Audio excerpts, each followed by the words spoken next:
Everybody to We Geek Podcast. Today is January 24th, episode 127. My name is Adam, joined as ever by my good friend Logan. Hello. And how's your week been, man? Oh, more week, more work. More week, more work, absolutely. Had a couple days off for the snow this week, so that was good. Oh, shit. Yeah. Look at that. Snow days. Both of my theater days. They were actually closed Wednesday. Wow. They're never closed. They were open we had tornadoes back in late October, early November. They were open.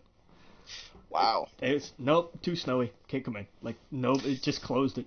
But and then Thursday I couldn't get out of my driveway because the back roads here in Statesville usually take an extra day or two to get plowed and brined and everything that they do for that. But I didn't care. I didn't want to drive on any of this mess anyway. Dude, I don't blame you. I'm so... man, I thought about it today. I was like, I need, a good week off. And not do anything. Just, literally, I don't want to go anywhere. I just need a break. I can't... I remember... God, I so long ago, it must have been high school or something, where that's when you got 2 weeks off to, go do whatever. I miss that stuff. And I am so, whenever vacation becomes available for me, I take it. Yeah. So I'll get a day here or a day there, and I'm not, I just don't have it in me to wait and wait half a year and save up my vacation days. Yeah. Man, yeah, I need to start doing that because a day every once in a while is okay, but I need a week. And I think I'll be good. I've been doing it wrong for a few years, I think. Yeah, I get my one or two a week, and I'm just especially lately with the move and everything, I'm wiped. I got nothing left. Oh yeah. So you just relax those days? I'm trying. Yeah. My problem is my body will not let me sleep. I don't start to get tired until 3:00. The other day I didn't get to bed until dawn. I just couldn't fall asleep. What? It just wouldn't happen. I was up at 11 because I had to go to the movies because I took my mom to see The Greatest Showman, and it was awesome and she loved it. And we're gonna talk about that with Academy Award nominations here in a little bit, but. And then went through the day, and on 4 hours of sleep, I still, I didn't start to get tired until 3 a.m. And it's it's something, sometimes I don't mind because I like being a night owl and everything, but God, sometimes it's just aggravating as hell. Yeah, no, I hear you. Yeah, I think last night I was up until 4, and I have work at 9, so... I was just I'm cutting it close. When normally I go to bed at 2 and sometimes midnight. And I feel you, man. Yeah, it's just some nights I get in a mood where I'm I'm not tired at all. But then ironically, on my days off, I'll take a nap for whatever reason. I'll go lay down or something at 3 and I'll wake up and it's 8:30 and I'm well, there goes my entire day. Yeah. Totally don't mean to on my day off to take a nap or something, but it just, my bed is like a vortex. So the second I get in it, I'm just I'm lost. I'm in a third dimension, and I won't leave it, I hate that. But yeah, man. So, yes. Cheers to hopefully getting some days off soon. Amen to that. Yeah, maybe we'll get a freak snowstorm or something. Well, part of Florida did. Yeah, no, it's been cold. We've got, but cold. I can't call work hey, it's getting a little chilly. Well, it's cold for Florida. It got down to what, 50? It got down to the low 30s. Wow. Okay. Yeah. Damn. It was in the 20s. Especially for around Orlando, that's damn cold. It got up to like 29 degrees at night the other night. So it's been getting cold. It snowed in Florida a few weeks back. It was in Orlando or whatever. It was, that was nuts. That was fun to watch because I'll bet people were losing their minds. Oh yeah, we don't have winter clothes, so like everyone might have like one jacket or like a few hoodies, but that's it. Yeah. I legit had to go out and buy pajamas because I don't wear pajamas. Like it's too hot in Florida to wear pajamas. That's true. That's very true. Yeah, so like for a week I wore pajamas. And that was cool, but now it's too hot. Now it's just, shorts or gym shorts or, whatever around the house. But yeah, man, no, but on my days off though, I did get to enjoy, I've been watching the Royal Rumble. I've been watching a ton of wrestling the last week. What Rumbles did you watch? Which ones did I not watch? I watched most of from 2010. Okay. I didn't watch the whole Rumble, just the Royal Rumble part of it. Right, just the actual Rumble match, yeah. Yeah, I must have watched 10, 11, 12. I've gone all the way up. I missed, like, the one with Del Rio. Okay. I don't know. And then I saw some of them in, 2000, and then I'm sorry. I went back even further than that. Okay. I'm just all out of it right now because I'm trying to think of who I saw. One, I saw Batista win both of his. Yeah. I saw Randy Orton win a few. I saw John Cena win. I saw, he beat like Ryback or, I don't know. I've just been going through a lot of them. I saw where Edge comes back. Yeah. And the whole place loses it, and they're like, "We thought he was done." And his "Do you think you know me?" and that rock music plays. It's so good. Yeah.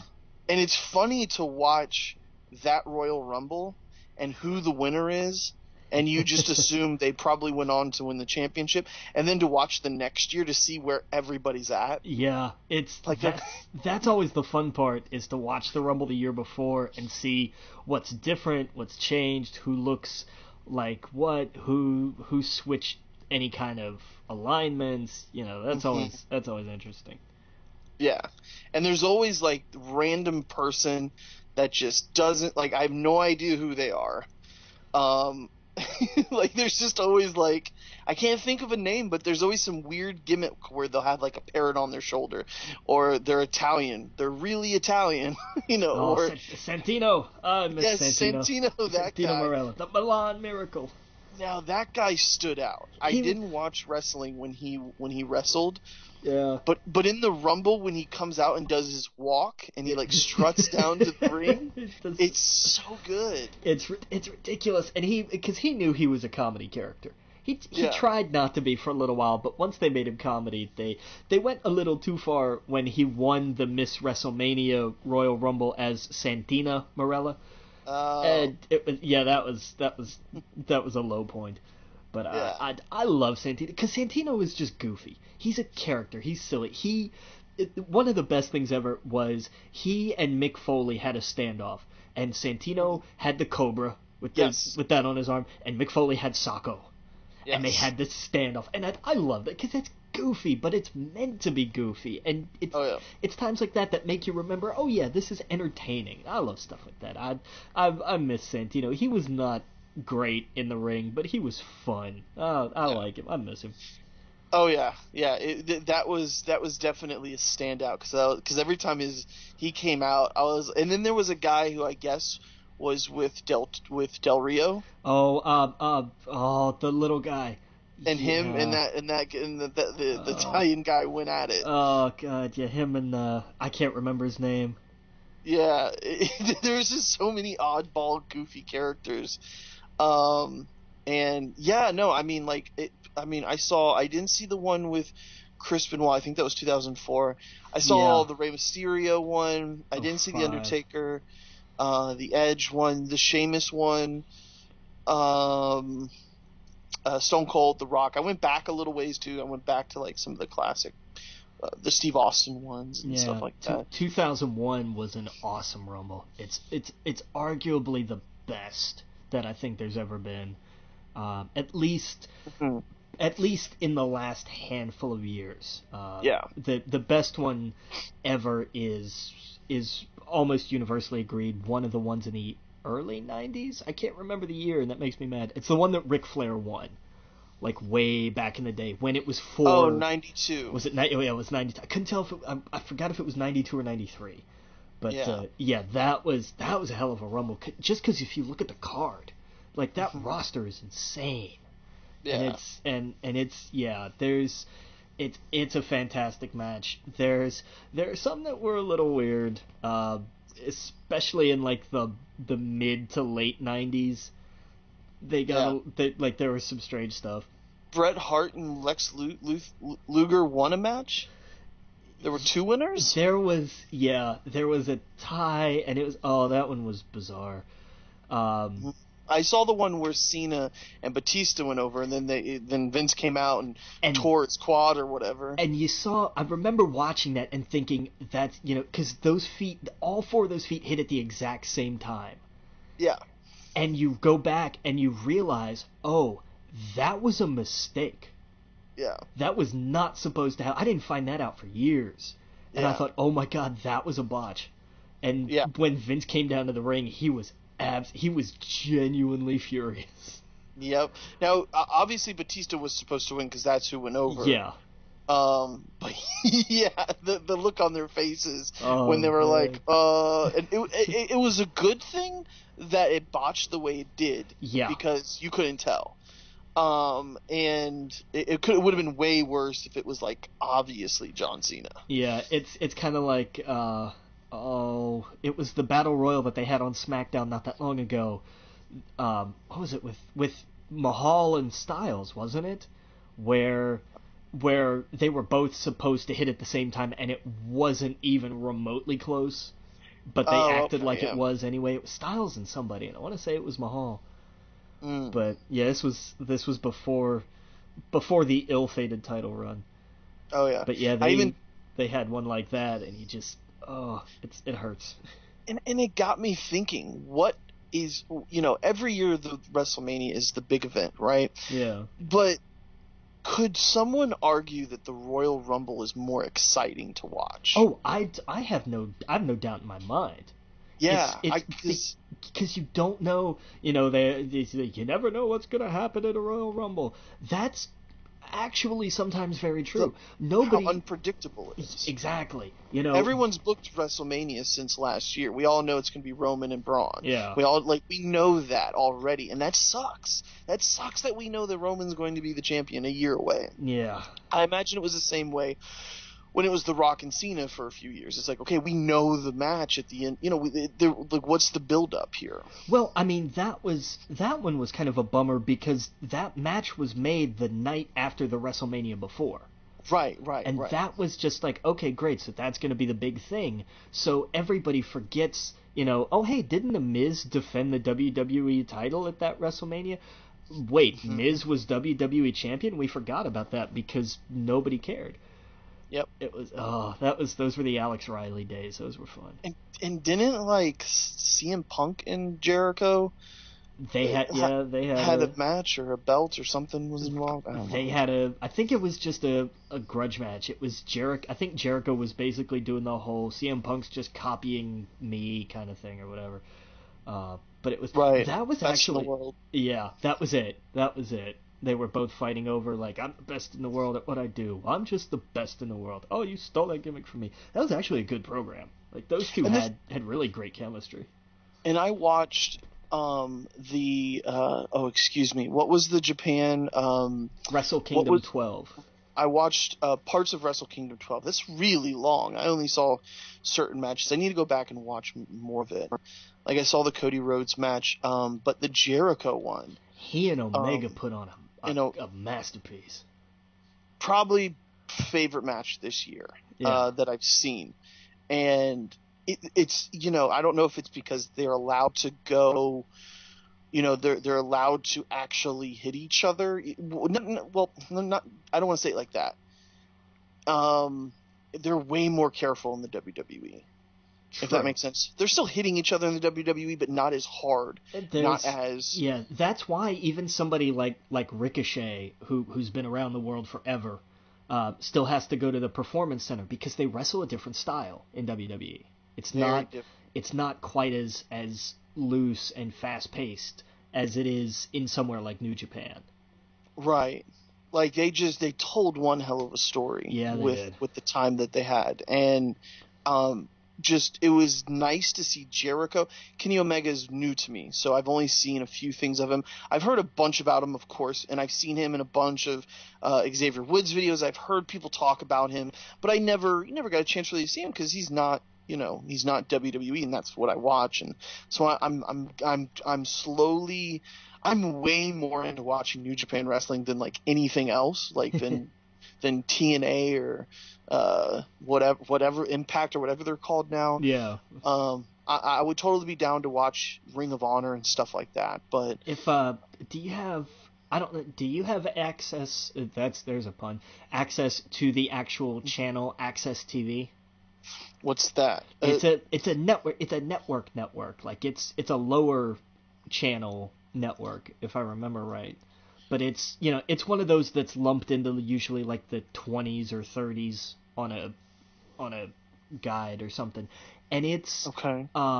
They air New Japan and somebody, I don't know if they air Ring of Honor, but somebody airs Ring of Honor. Like they're on. They run like a 2-week delay or whatever, and they'll air some. I don't know exactly how it works, but I know they air some of something. But I think Spectrum has it. Yeah, it says Spectrum apparently has it, so I can take a look. Yeah, it's definitely. I probably do have it. It's definitely worth looking into if you've got it. Yeah, I don't mind 2-week delay. I mean, what do I know? It's So or a week or something. It's some kind of production delay. I forget what it is. Mm-hmm. But their style, it was just so different. Like there was like a bunch of people surrounding the ring, and they looked like they were. I don't know. I don't understand how it all works. It was just a very different style. Yeah. Like one of my favorite parts is I don't know the relationships, but it's like almost like each guy had a team of people to help them, like with towels and stuff like that. And I couldn't tell if they were like a bunch of referees, because Chris Jericho puts one of the referees in the walls of Jericho. Yeah. And told his guy, "Look at your son," or "Look at your dad. Look at your dad." They were like clearly, and then you hear the announcer say that like one of them they were father and son. Yeah. He was making them watch them put him in the walls of Jericho. It just made me laugh. Like, it was so ridiculous and over the top. And they hated Jericho. I just thought it was so good. I just thought it was amazing. And then he shows up at Raw 25 wearing an Alpha Club Jericho shirt. How did he get away with that? Yeah, they're as much as they had their cease and desist, seems like not too long ago. It seems like I think they saw how much of a draw Jericho was to New Japan because how many new subscribers and stuff they got. Didn't they get like thousands upon thousands of new subscribers? I forgot what the number was. Yeah, but I saw that too. Like they did get a huge pop from it. I think, there's something to that. I think they would be crazy if they did not try and work with them.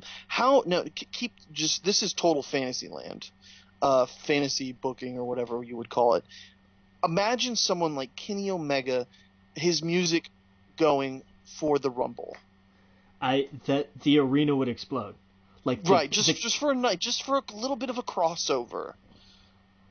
That would be insane. And then Jericho's music plays. Yeah, and there they go again.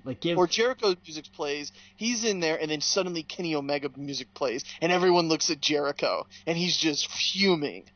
Like, that would be such a huge moment. It would absolutely, people would know, nobody would know what none of the IWC would know what the hell was going on. Because it would all be, did they make a deal? Is this a long-term thing? Was this a one-night event? What happened? And here's the thing. They've worked with New Japan before. They've had Jushin Thunder Liger do NXT events before. Mm-hmm. Just in the last couple of years, he and Tyler Breeze had a match at one of the takeovers. And I mean, there are doors there that can be opened. It's just a matter of, for one thing, it's a matter of scheduling. For another thing, it's a matter of pride. You know? That would be so massive, dude. I get goosebumps thinking about that. Chris Jericho comes in, everybody pops. That's great. He's in there beating everybody up. Countdown, and suddenly his music plays. He comes out doing the whole Terminator thing. Runs. Everyone's looking at Jericho. Everyone just stops. He's fuming. And then they just go at it for like 3 minutes. You know, like, that would be insane. It would really freak everybody out if Omega lasted, you know, say he comes in at like 15, 16 and lasts almost to the end.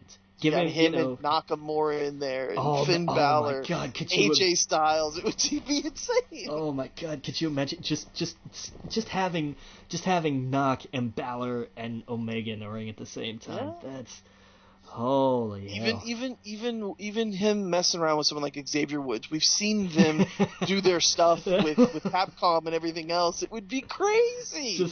That would be a fun. See, that's the fun standoff.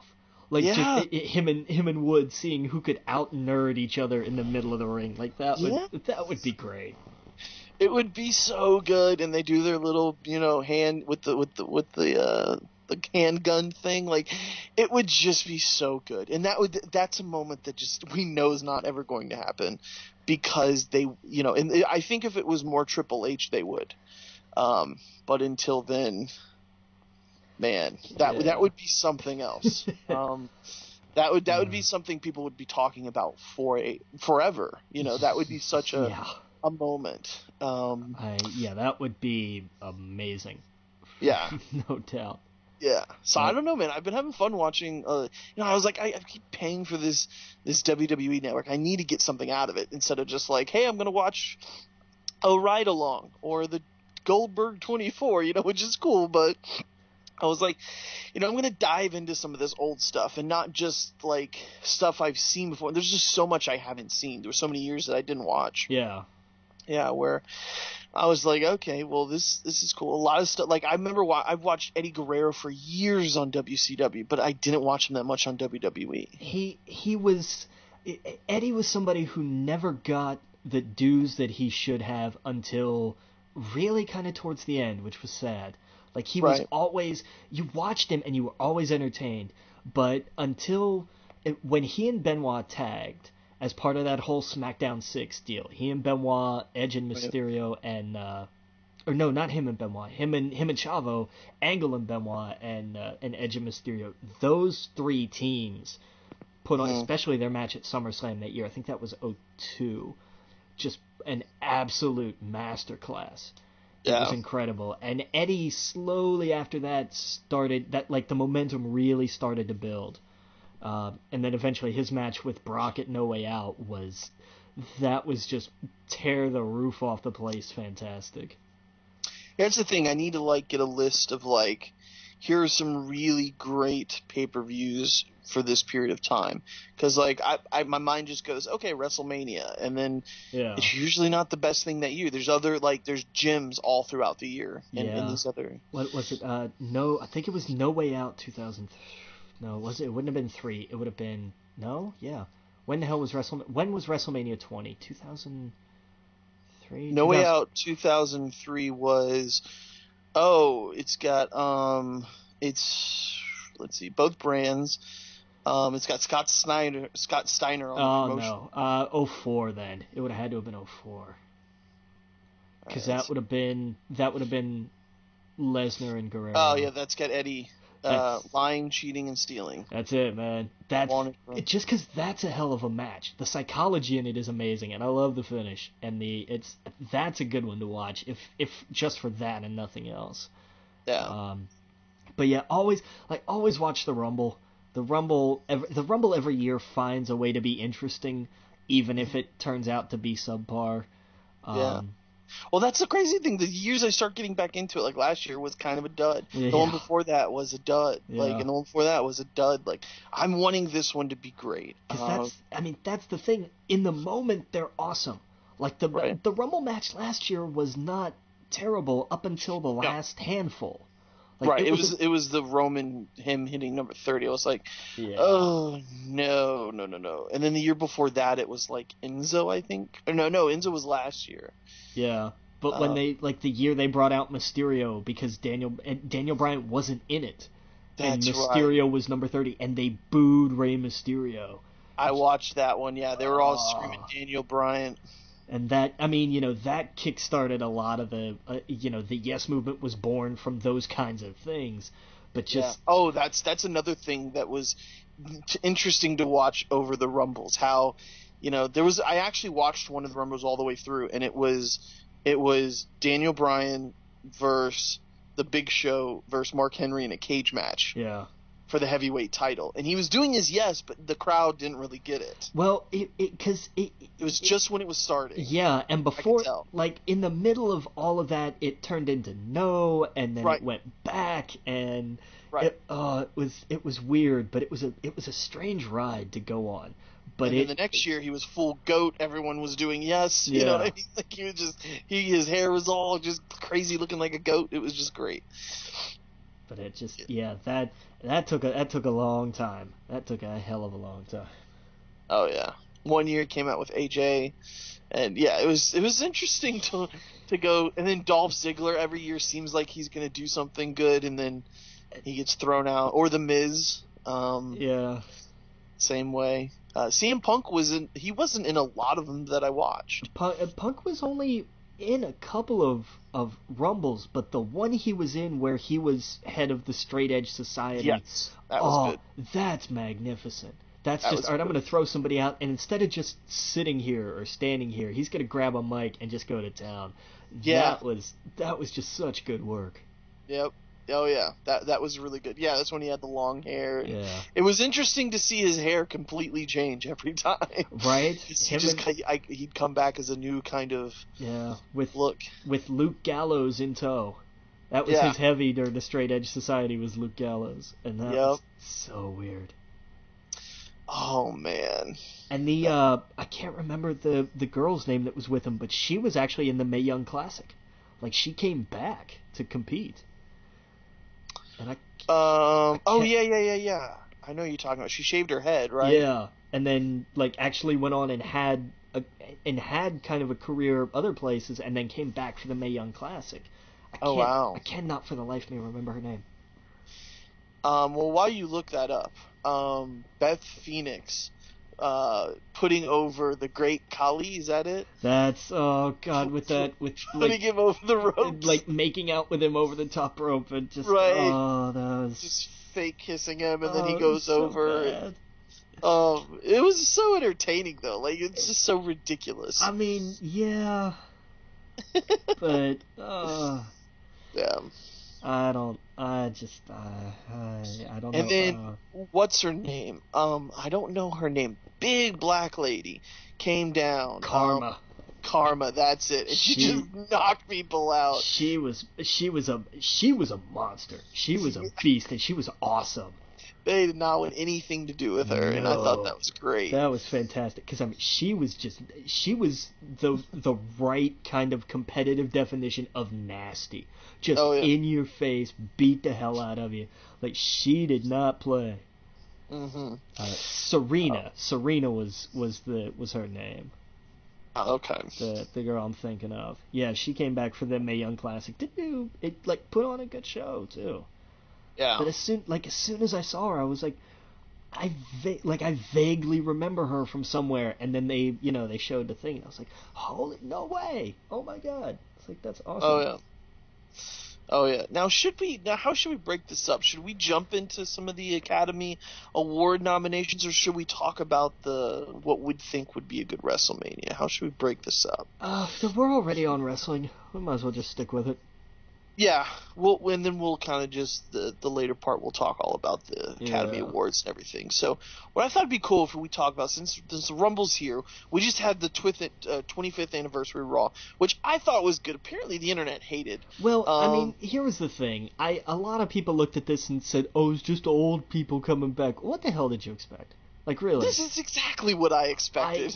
I enjoyed it. I marked out for the nostalgia bits because I loved them. But that's, I mean, it's. The weird thing is, it's the go-home Raw before the Rumble. So it fell in a weird spot. And I understand people were thinking, like, oh, well, they have the big pay-per-view coming up, and they didn't really push a lot towards that, and that's kind of antithetical to the business model. And on one hand, yes, I get it. On the other hand, I mean, the stories are set up. The stories have been told. Everything is set up. The only massive movement is that now we know Roman Reigns is going to win the Rumble because he's not Intercontinental Champ anymore. So I don't think so. I think now he wins it. Had he still had that title, I would have thought he wouldn't even be in it. But now he's going to be in it, and he's going to win, and I'm going to throw things at my television. I just know it. Well, let's talk about that, because I don't think this means he wins the Rumble. This could go two ways, I think. I think, for one, the allegations of the steroid use and it hitting Forbes and all these other major networks and stuff is pretty big. It's a pretty big deal. I think that The Miz winning clean is a big say to that, because he just buried him. Monday before the Rumble, he got beat clean from The Miz. Well, not really clean.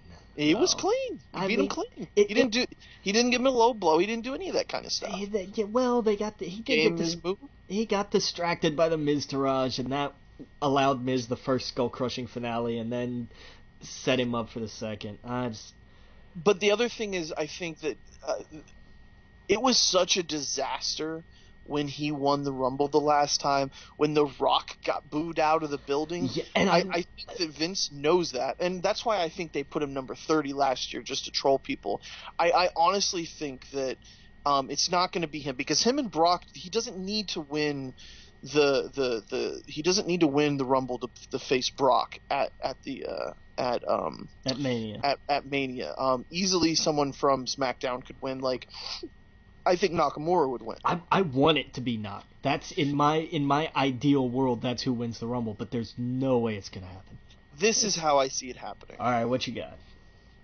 Now, I've been doing some researching. Oh shit! I saw that some people were gonna possibly be in the Rumble. I saw that Bobby Lashley has quit where he's at. Yeah, he and EC3 are no longer at Impact. Right. What if, and this is crazy talk, this is probably not going to happen, what if Braun actually beats Brock and Kane, pins Kane, and gets the championship at the Rumble? Which there have been rumors. There has been actual talk. And what if Brock actually is in the Rumble, and then the next person that's called is Bobby Lashley, comes down, they face off, he throws him out, bam, they got a Mania match. I'd be all right with that. I think those two could put on a great match. They're both, I mean, because Lashley did, what was it, Strike Force or something? I mean, Lashley's got his own MMA background. Not as successful as Brock's, but nonetheless. Right. And so that way you could set up Braun, basically the next Raw or whatever, telling Roman he's not finished with him. And then that would set up Braun versus Roman at Mania. I would not want Roman to win, but I could see that totally happening. Because think about the year, in just the scope, or in just the context of wrestling, nothing outside of it. The year those two people have had, it's honestly been their year. It's been Braun's year. It has. It absolutely has. And as much as I don't like Roman or whatever, you have to give him credit for being the other guy most of the time during all of that, and taking it like a champ. And they really have put on a good show. It's been mostly Braun. Braun is this year has been his year. And if anyone deserves the title, it should be him. And walking into WrestleMania, even if he loses it, it would suck. I would be like what Bray did.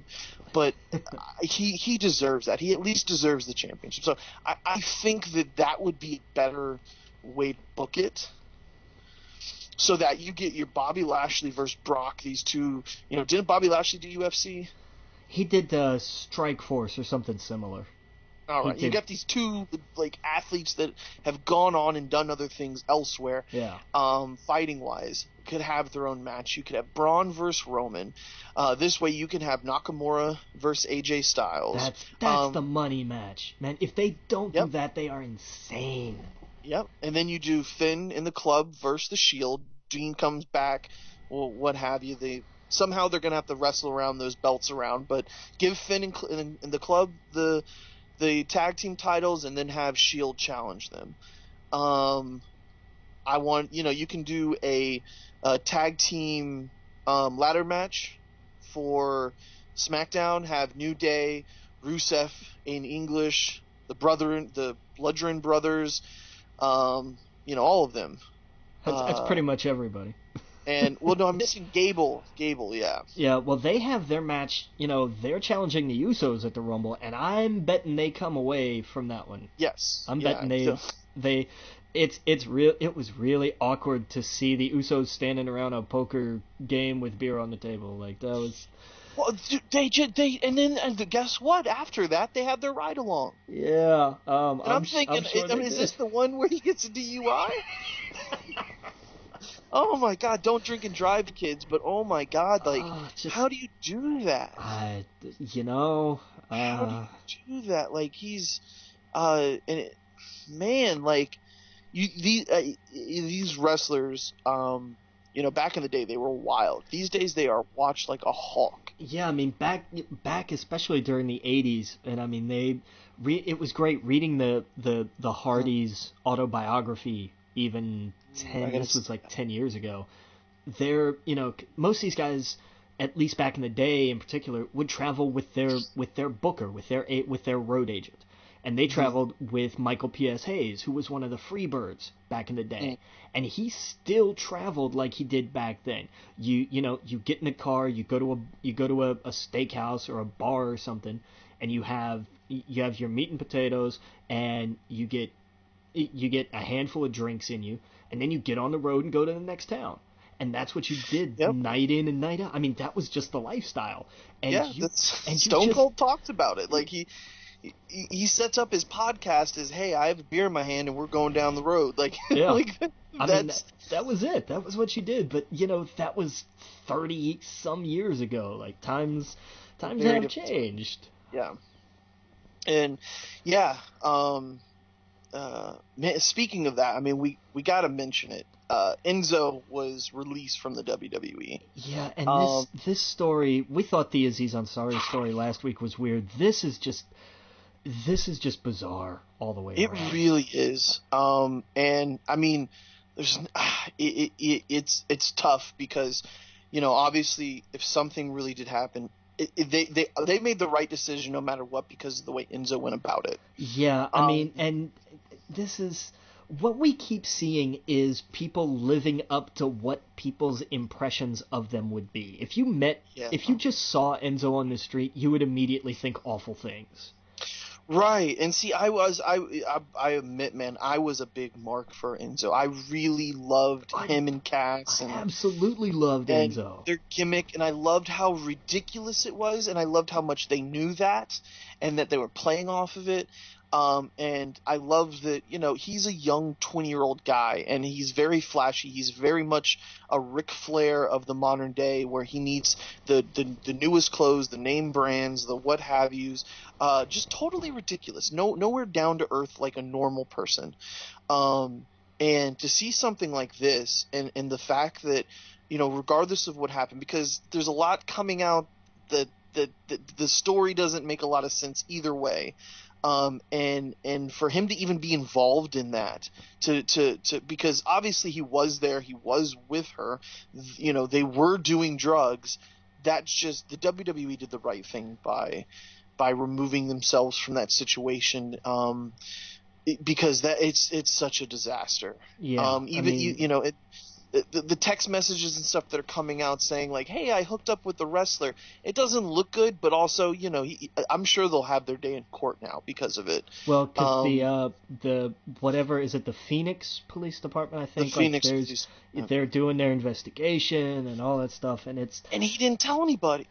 Yeah. Like, that is a nightmare scenario. How do you not? How are you? Us fans know that you are not going to get anything past the Vince McMahon and the WWE. Something as massive as that, on that scale. Yeah. To just not say anything. Obviously he was afraid, but you like, to throw away all these years and possibly millions of dollars, your career, just flush down the drain because you want to go do something so stupid. Regardless of what happened that night, to be in that situation, like, you got to make better decisions. But it's just, it's terrible. I don't know what, more money, more problems, I guess, but yeah. And I mean, this is the tale as old as time anymore, because but now people are having to face the consequences of it. I mean, back in the day, hell, look at everything that Mike Tyson did and arguably got away with. Yeah, he went to jail, but did his career suffer? Hell no. If anything, it got a boost. He was in movies and people love him, and it's but now it's finally coming crashing down. Like, no, this can't just be anymore. And then you get something like this where, did it happen? Did it not happen? And people are coming forward saying, actually, this didn't happen like this at all. And this is a giant mess. This is just an absolute mess. And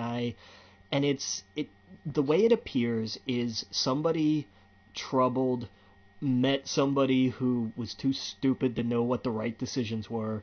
And this is the chaos that ensues. Yep. Absolutely. It's no matter what way this winds up, however this actually turns out and whatever really happened, it was bad all the way around. Maybe it was horrendously bad. Maybe it is a case of being made out to be something else because of other circumstances.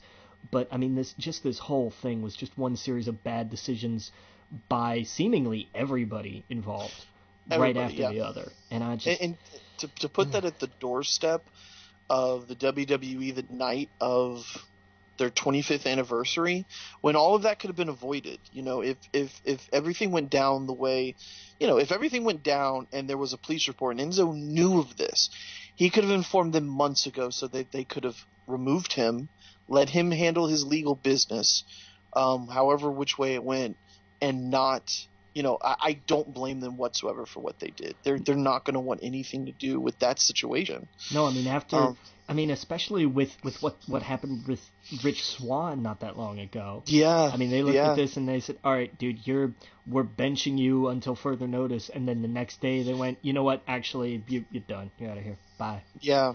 Apparently he showed up, and I don't know. And there was I saw that. There was the locker room left, and then he went out, and Vince got in his face and screamed at him to get out. And I was just, oh, God. It's sad. Really sad. All the way around. Yeah. Everybody make smart decisions and don't be an awful person. Yeah. There's your two pillars for how to live a halfway decent life. Make smart decisions, or at least recognize stupid decisions and don't make them. Maybe you can't find, this is the smart choice to make, but you can probably look and say, this is the stupid choice to make, so I'm not going to do that. At the very least, don't make stupid decisions. Oh yeah, absolutely, man. Yeah, I think you nailed it. Really no way to transition back, but but back to Mania. I think, but that's kind of how I would set it up. I would have Jesus Christ, Asuka. Asuka. Why did I say Osaka? Well, it's that extra U in there. Yeah. Her versus Bliss, I think, is who is it that's rumored to be in the Women's Rumble again? What's her name? Ronda Rousey. Yeah. I think. I think they will make her. They'll have her win, but I would not like to see that. I don't think she wins it because they're gonna do. They really want to do the 4 horsewomen versus the 4 horsewomen at Mania, and I think that's where they're gonna go. I think between now and then, Carmella cashes in and takes the title from Charlotte, so that frees her up to bring that group together. And there's, we'll have some kind of cross promotional, because they're split 2 and 2. Becky and Charlotte on SmackDown and Sasha and Bayley on Raw. So they'll do a thing, they'll work it out. But they'll handle that. But here's what's interesting. They're saying we're going to have 30 women in the Royal Rumble match. Between the 2 rosters, there's only 18. So you've got plenty of room for call-ups and surprises. I am predicting. We know Ronda's going to be in it. It's almost guaranteed. So she's going to be 19. Where was Lita? Did you see that on Twitter? She was like, "Hey, I didn't get invited, but I'm on the chair." Yeah, that was, I don't know. And Randy Orton wasn't there, and there was a whole little kerfuffle about that, and I don't know. I was wondering, like, Mick Foley. I was like, where's Mick Foley? He shouldn't be here. The Rock, of all people, should have had a video or something. Well, that was the one that was strange. Like, there was no Rock at all, but I don't know. Like that, because I know he's busy doing 18,000 other things. I get that he couldn't be there. But The Rock made a video for Kind of Funny. Yeah. Like, you can't make a video for the 25th anniversary of Raw? Because here's the thing. That did not look as well planned out as I think they would have liked. Yeah, I mean, maybe I could have done maybe a segment to less of them playing poker and it turning into a clown car. Yeah, that was... Yeah. I mean, it was... Look, the poker game was always fun. It was an APA staple. Bradshaw can still go to hell, but... Oh, yeah, every time I saw it, I was like, fuck that guy. Yeah. But it's a fun little segment, and it always was anytime they did it. But yeah, it got so way overdone. They easily could have removed a few commercials. I know that that's between them and USA, but they could have made room for all the Rock had to do was just show up with Mick Foley or make a video with him or something. Exactly. The Rock and Sock connection or something. And that was the thing. He was tweeting and he was on Instagram the next morning talking about nonsense about working out and stuff. He could have easily done something. Yeah, I thought that was really weird. It was strange, but we had to have 25 minutes for DX. So what are you gonna do? Well, I really dug the stuff with them in the club. It was fun. I begrudge them nothing because what they did was fun, but man, if there was ever every segment that Triple H is in just drags. They go on forever. And I love the Uncle Hunter version of Triple H to death. I really do. Oh yeah. But God, this has gone too long. Him singing Pixar movie songs. That was, oh my God. Him doing the lip sync challenge and doing Moana was beautiful. I've never been so over on Triple H until I saw that. I thought, because that's the thing. That's the old DX spirit of I'm just gonna do whatever the hell makes me laugh. Yeah. That was why DX worked. When he and Shawn, or when he and the New Age Outlaws and that whole group, when they just went and did whatever, that worked. And that's why that's why they are an iconic force, because they just said screw it.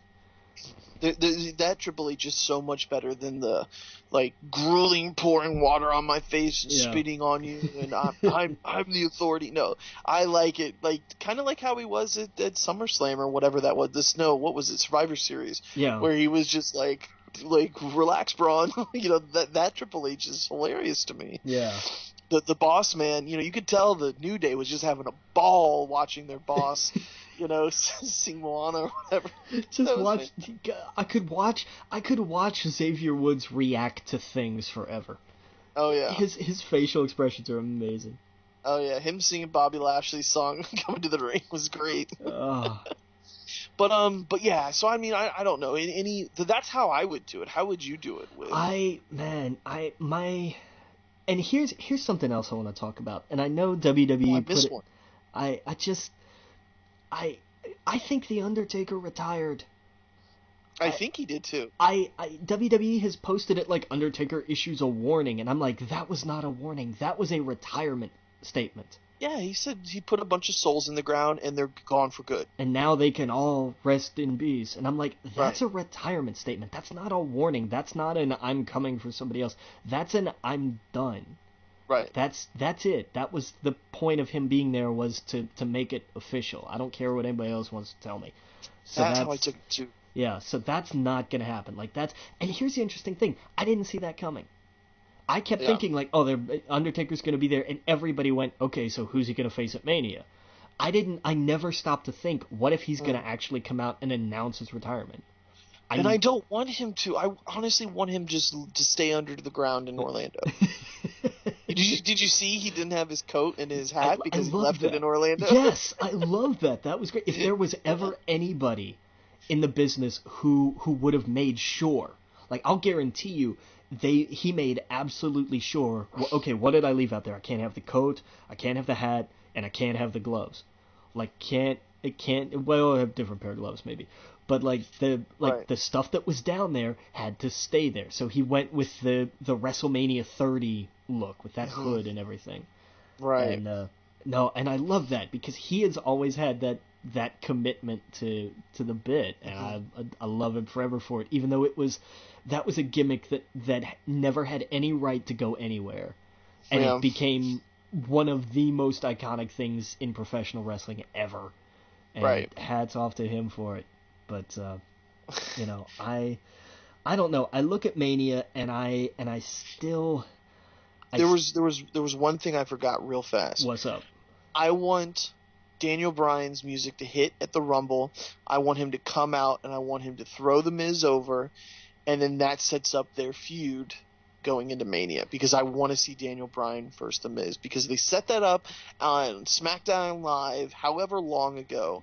I want there to be something to that. I want The Miz to attack him at SmackDown and him go over to Raw and for the next few months or whatever. No, I know it won't happen, but I'm saying, man, when he came out there and he just pointed at him and looked at him, oh, they have to be teasing something, because Daniel Bryan was never a manager for Raw.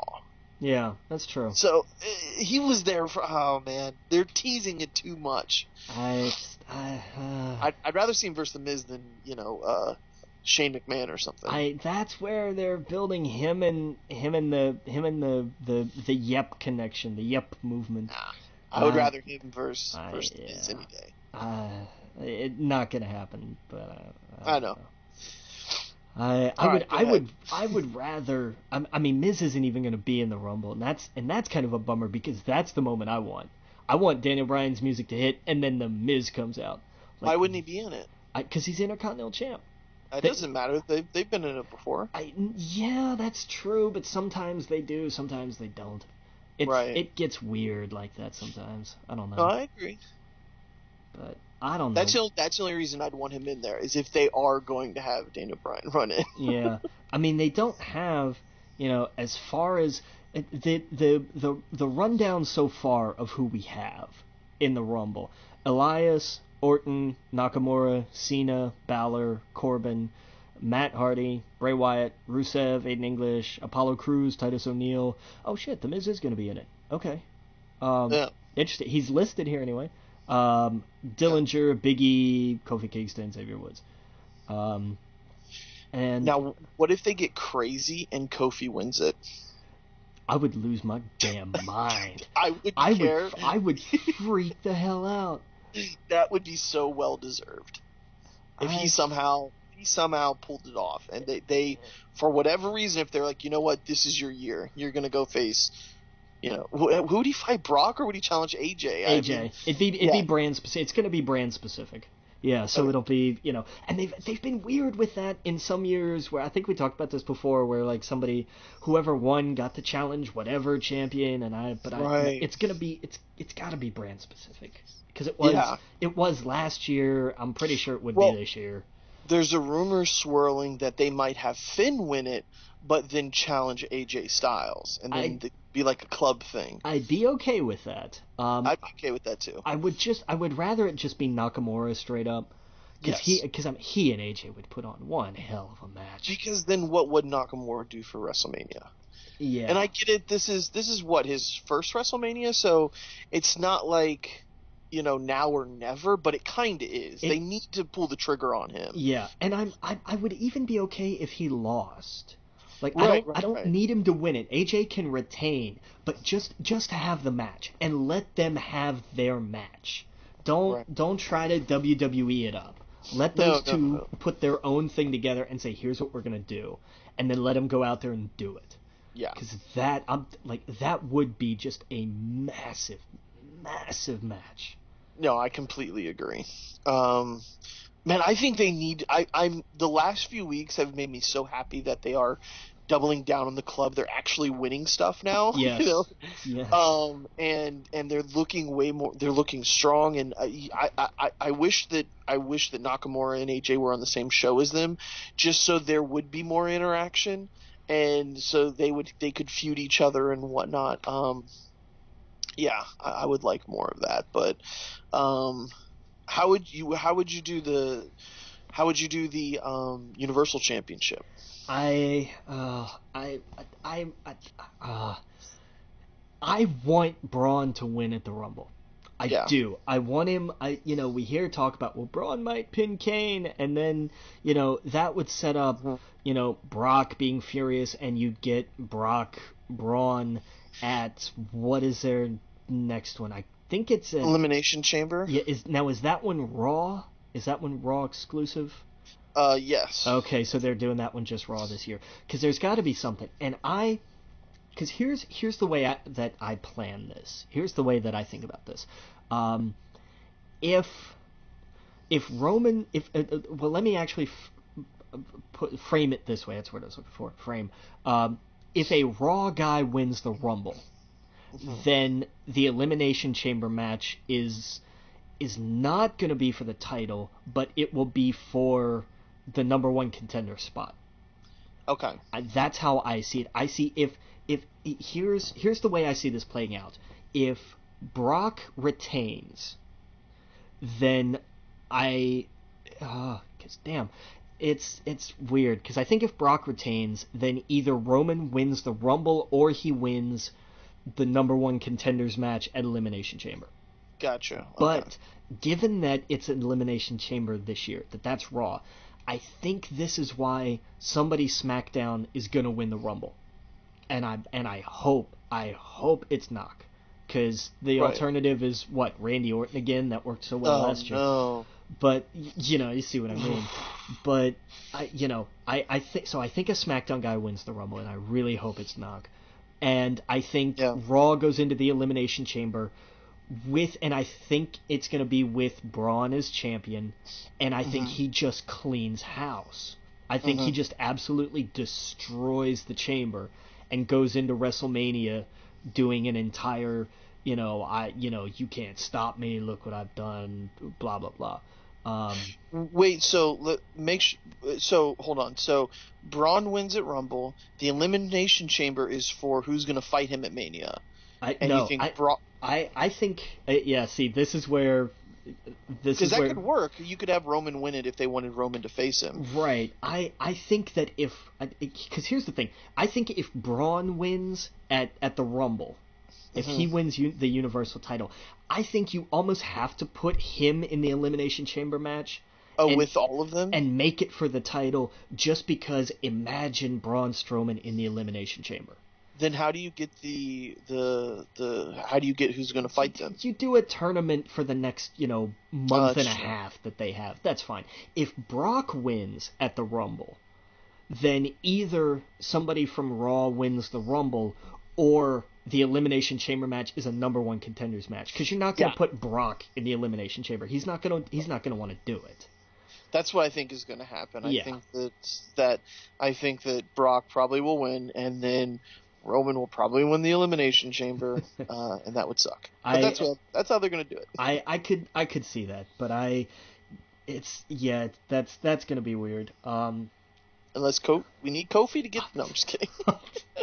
Look, just because that was one thing that stood out, was every time he'd get out, he would figure out a way to jump around the ring and stuff like that. And I saw him just post on Instagram, like, he's been with the company for 10 years now. Yeah. And that's crazy. That's so crazy. 2009 was my best year. Yep. He lost his accent. I love it. That was bad. Thought he was Jamaican. Oh, he was faking. Yeah. Oh man, I actually went back and watched that battle not that long ago. Yeah, it was so good. But it depends on how the Rumble shakes out. Ask me next week what to do with Mania, and I'll definitely tell you.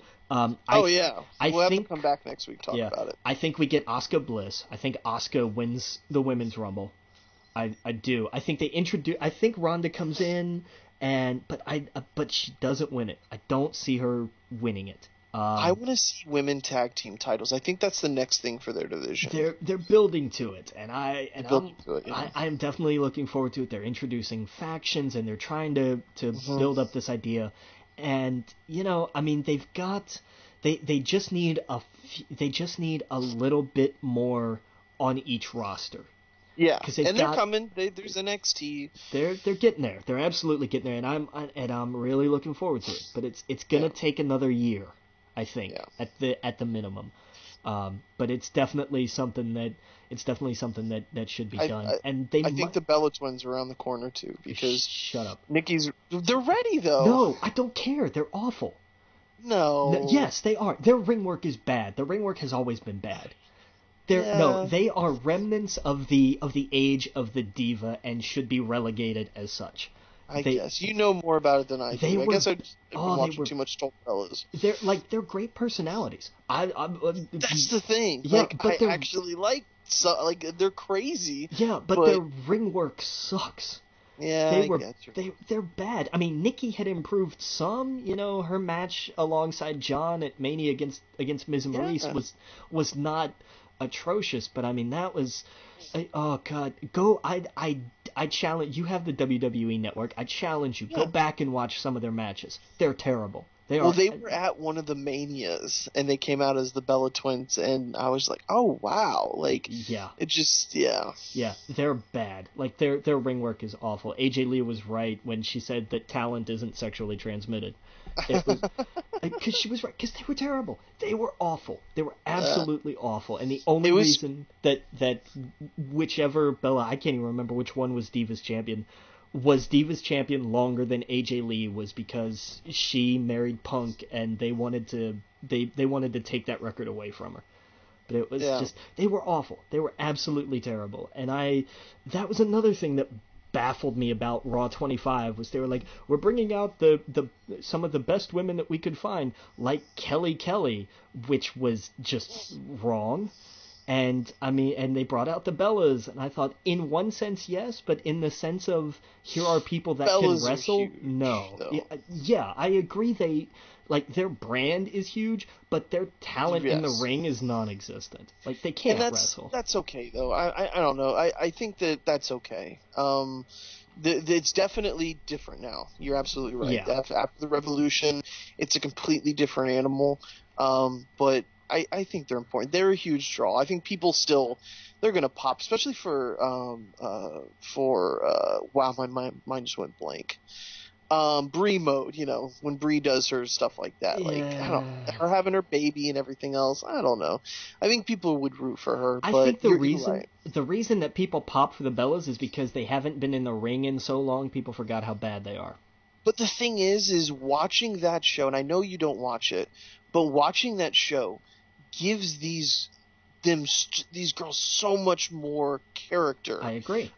Than they ever get time in the ring to do. More so than the men are on the show and they have their social media, but I feel like I know way more about like someone like Nia Jax, for example. She's on the new season and she's a huge part of the new season. Her and Alexa Bliss, and the stuff that they do together, you get a real idea of their relationship. How much of it is made up for the show, you can't really tell, but there's something there. There's something real there. Yeah. Same thing with the Miz and Maurice. Like, there's way more character development because they get that hour every week of just stuff, of ridiculous stuff.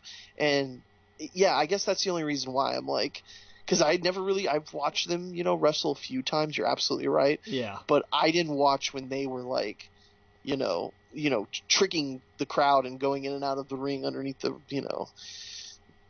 how they were winning back then. I wasn't watching then. Yeah, and they're like, I mean, because they did weird, like they had weird angles too that just kind of went nowhere and everything. It was bizarre.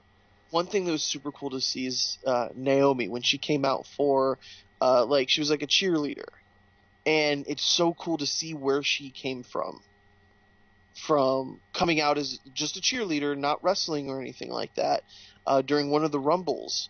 And now look at her. She's won she's won the women's championship, the SmackDown championship, a few different times. That's been awesome. Yeah, it's cool to see, when it's fun to watch somebody put in the work and see the whole journey of, I started from here, yeah. I mean, the most famous one is Dolph Ziggler was originally part of the Spirit Squad. Yeah. And worked and wound up, being really bland at the end. And I kind of hope he never comes back. I don't like Ziggler. He follows some crazy people on Twitter. Yeah, but that's Dolph is the epitome of wasted potential. He had all the right tools and everything, and they just never really gave him the opportunity. And then towards the end, he was always kind of just, well, I guess I'll leave now. Wait, here's a title. And he's like, well, okay, I'll stay. And then, it's like, I guess I'll leave now. And then, wait, here's a title. Okay, I guess I'm going to leave anyway. Like, okay, fine, bye. Like, because by the end, he was just boring. He would be a rock star over in Japan. Yeah. Yeah, he would be an absolute rock star with Kenny. Yeah, oh boy, that'd be interesting. That's especially with the last gimmick he was doing, the whole like anybody can make an entrance. That's half of the battle in New Japan. Oh yeah, Bullet Club Ziggler, it totally would work. Oh man, oh. Yeah. But I don't know. We'll see after the Rumble. I'm interested to see. Because we're going to have, we've got, Ronda and Shayna Baszler are going to be in the Rumble, so that's 20. That's 10 spots for call-ups and people being brought in. I mean, are we going to see Candice LeRae? Are we going to see more people from the Mae Young Classic? Are we going to see more people from NXT? Yes. Stephanie will probably be in it. Dude, don't, and I've seen this everywhere, people being cautious, saying, hey, look, don't underestimate the idea of Stephanie entering at number 30 and winning it. It could happen. It's consistent with her character. Right. That would give her massive heat. Well, what about what's his face? Do you think he would come? The one who went around with Carmella? James Ellsworth? Oh my God, you cannot bring Ellsworth back in this. That would be so. Oh. People would lose their shit if he came out and was in the match with them. They would all jump him and toss him out immediately. I think that after what happened with the Money in the Bank match, you can't do something like that. I completely agree, but I don't put it past them. That's true. That's fair. That's a fair point. Let me rephrase it. I don't think they should do that at all. I don't think he should be anywhere near there. But I wouldn't put it past them to do that. Or if his music hit and he came out and they just injured him before he came into the ring. Everybody just gets out and beats the hell out of him. I'd be all right with that. Right. Poor James. Yeah. We hardly knew you. Poor James. I read an article. He talked about life after the WWE right now, and he's got a whole bunch of stuff booked, and he owns like a wrestling club and everything else, so he's doing fine. Yeah, he's doing good. He was like, it was a wild ride and something. He had a WrestleMania moment, and he never thought he would have that. That's true. That's true. Yeah. So I thought that was cool. But so I don't know. That's gonna be the one to watch. I'm really curious about that because that's. I wonder what order they go in. Do what?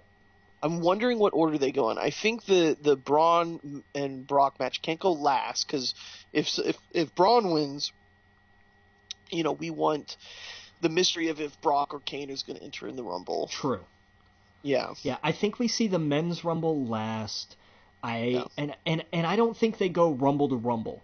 I think they open with the women's. I think that would be the best because that would be huge. Agreed. And get everybody excited.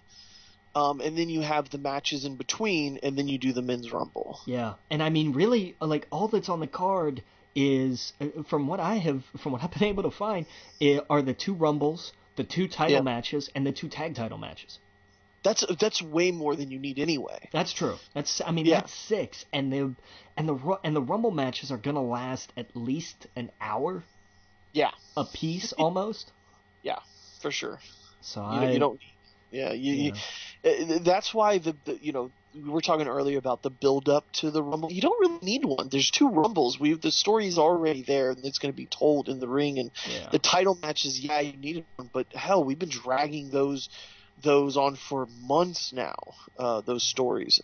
So yeah, I don't see I only see a couple surprises in the men's Rumble, and by surprises I mean ones that like we know, but we're gonna see we're gonna see Lashley and we're gonna see EC3. But who's EC3? Ethan Carter III. He's the other dude from Impact. Okay. He got huge over there. He was something Bateman in WWE for like a minute. And then they said, "Nah, we don't want you." And so he went to TNA and really took off over there. Yeah. Okay. So I think we see those 2. There's got to be at least one NXT call up. And I don't mean like an official like, oh, this person's on the main roster now, but like they did with Ty last year. Right. Like before they actually brought him up, they had him in the Rumble. And I don't know who it would be. Maybe Aleister Black. But I think somebody for sure. I definitely think we see somebody from NXT. And then outside of that, who knows? I couldn't tell you. The women's Rumble, we're gonna see a lot of call-ups and at least 1 or 2 supposed to be surprises. Mm-hmm. But God, if number 30, if you thought Samoa Joe getting booed coming in at number 30 last year was bad, if you hear Stephanie's music hit for number 30, like that place is gonna go bonkers. Yeah. Like, they are gonna boo the absolute hell out of it. Yeah. But I mean, she's in shape for it. She and Hunter do their workouts together most of the time. I mean, she's in damn good shape. So I wouldn't put it past it. She was somebody else who could not really wrestle, but I mean I wouldn't be surprised. I would not be surprised. Do you think Alexa Bliss's boyfriend gets called up, or fiance Buddy Murphy? Are Blake and Murphy even a thing in NXT anymore? I don't know. Yeah, that was one of the stories on Total Bellas where, like, he's like, I haven't been doing much work on TV, and she's like, they're basically, if he gets cut, then he doesn't have work, and so he would have to go back to Australia, and so that was like an angle they talked about on the show, and it was kind of awkward because Nia Jax was like, well, then why don't you get married now? And she's like, well, I don't want to have to, just suddenly get married. And it was weird. But I'm curious because he was on it for like a few episodes. So I'm wondering and I mean, they've both been off for a year now, over a year. Well, that's what Nia Jax was like. You've been engaged for a year now. And her whole deal was, I'm gone all the time and I have a day at home. And so if he gets cut and he has to go back to Australia, we have 90 days to get married, and I can't plan a wedding one day a week for 90 days. Yeah. And she's like, and I don't want to just get married just to get married. So it was just, I don't know, it was a whole awkward deal where they got into a kind of a fight, and I don't know. I'm curious if he would get called up. He's been doing a lot of matches with the Alistair Black guy. They've apparently put together a stable with him and some other guys who I don't know, because I haven't been following NXT like I used to. Yeah. But who knows? I feel terrible because I'm here. I should go to it. I found out that Kevin Owens and all of them live here too now, and he goes to the shows. Yeah. So like, something's wrong with me. I need to go. Just do it. Yeah. Stop being lazy. I feel like anytime I get the urge to do it, I go to look and NXT is not here. It's like touring somewhere. We get a lot of that. Tours a lot. Yeah. They were in Charlotte a couple of weeks ago, and I looked and I was like, I so wish I could go. But that bummed me out because I was like, I'd never been to a non-taping show. I've never been to just a live event of any kind. Okay. Like, everything I've been to was always for TV. Right. So and those seem so much more fun. The stuff they're allowed to do. Yeah, that's why I almost did that one instead, because I had three choices basically. It was either the SmackDown before Survivor Series, it was Starrcade, or NXT. And I was like, I never watched Starrcade. How was that? It's never been on. It's not on. It wasn't an actual like event. It was a special, like, hey, we're in the Carolinas, and you know. They didn't film it? No, It's not a special. What? Yeah. I thought at least it'd be a network special. No, That's crazy. It was a special branded, hey, we're in the South, so we're going to use an old NWA name for this thing, and it was a cool thing that they did, but no, it wasn't a network special at all. Wow. Which sucks. That totally sucks. That they really just buried Starrcade. Like it was, yeah, they did. Like, wow, that's crazy. But yeah, I don't know, man. Yeah, that'd be. No, go ahead. No, it's just because I'm like, it's going to be interesting to see what happens, because I mean, the Rumble's on Sunday, and I work that night until 8, so they think. So, are you kidding me? The second I get a chance, I'm out of there. Oh yeah. We've got all these extra orders. I don't care. Schedule says 8 o'clock. Bye. Yep. I should go home early. Nope. Later. Yeah. Oh damn! Our labor is terrible, and we're getting yelled at. I gotta go. We gotta send somebody home. I'll bite the bullet. I know it's terrible, but somebody has to leave. It might as well be me. When does the Rumble start? 7. Is it 7? 7. 7 or 8? No, hang on. I don't know. I keep forgetting. 8. It's got to be 8. Airing on, it doesn't say. Begins broadcasting. Was one of these damn paragraphs tell me what? It's always a pre-show. There's always a pre-show. I don't know what's on the pre-show. There's got to be a cruiserweight something. Yeah. Yeah. I mean, what are they going to do with 205 Live? Everyone's either in jail, being arrested, under investigation, hurt. I don't know, man. I don't know. I didn't. Do you think this is Neville's, like, do you think someone's on the phone with him now, like, we need you? Yeah, right. Like, this is, what do you want? We'll sign it. Yeah. But I honestly think if Neville comes back, he doesn't want anything to do with that. I think he'd want to go back to the main roster. I cannot find a damn broadcast time for it. It's got to be 8 with a 7 o'clock pre-show. Yeah. So you won't be much. Well, you'll be able to watch a delay, right? Yeah, and like I'll skip ahead through some stuff. Like I'll just a couple minutes here and there. Like the video, I'll jump the video packages and everything. I'm not too worried about that. So yeah, man, let's get into some Academy Award news. Yeah, we had the nominations this week, and I want to jump to one in particular. Yeah, which one? Best Animated Feature Film. Oh, the Kobe Bryant Award. Just because the internet is absolutely losing its mind over this. Because they cannot believe, and I side with them on this. I share their outrage that of everything that came out this year, how could they nominate? Did anybody actually see this movie and think, and think, yes, we should nominate Ferdinand for an Academy Award. It was terrible. I hated Ferdinand. I absolutely hated it. By contrast, I really enjoyed The Boss Baby. Oh, okay, yeah. A lot of people did, yeah. Yeah, and everybody's losing their mind over The Boss Baby. They're like, oh my god, how did this movie get nominated? And I'm like, because this happens every year in the animated feature category. Yeah. That's how. Well, isn't Kobe Bryant's movie in there?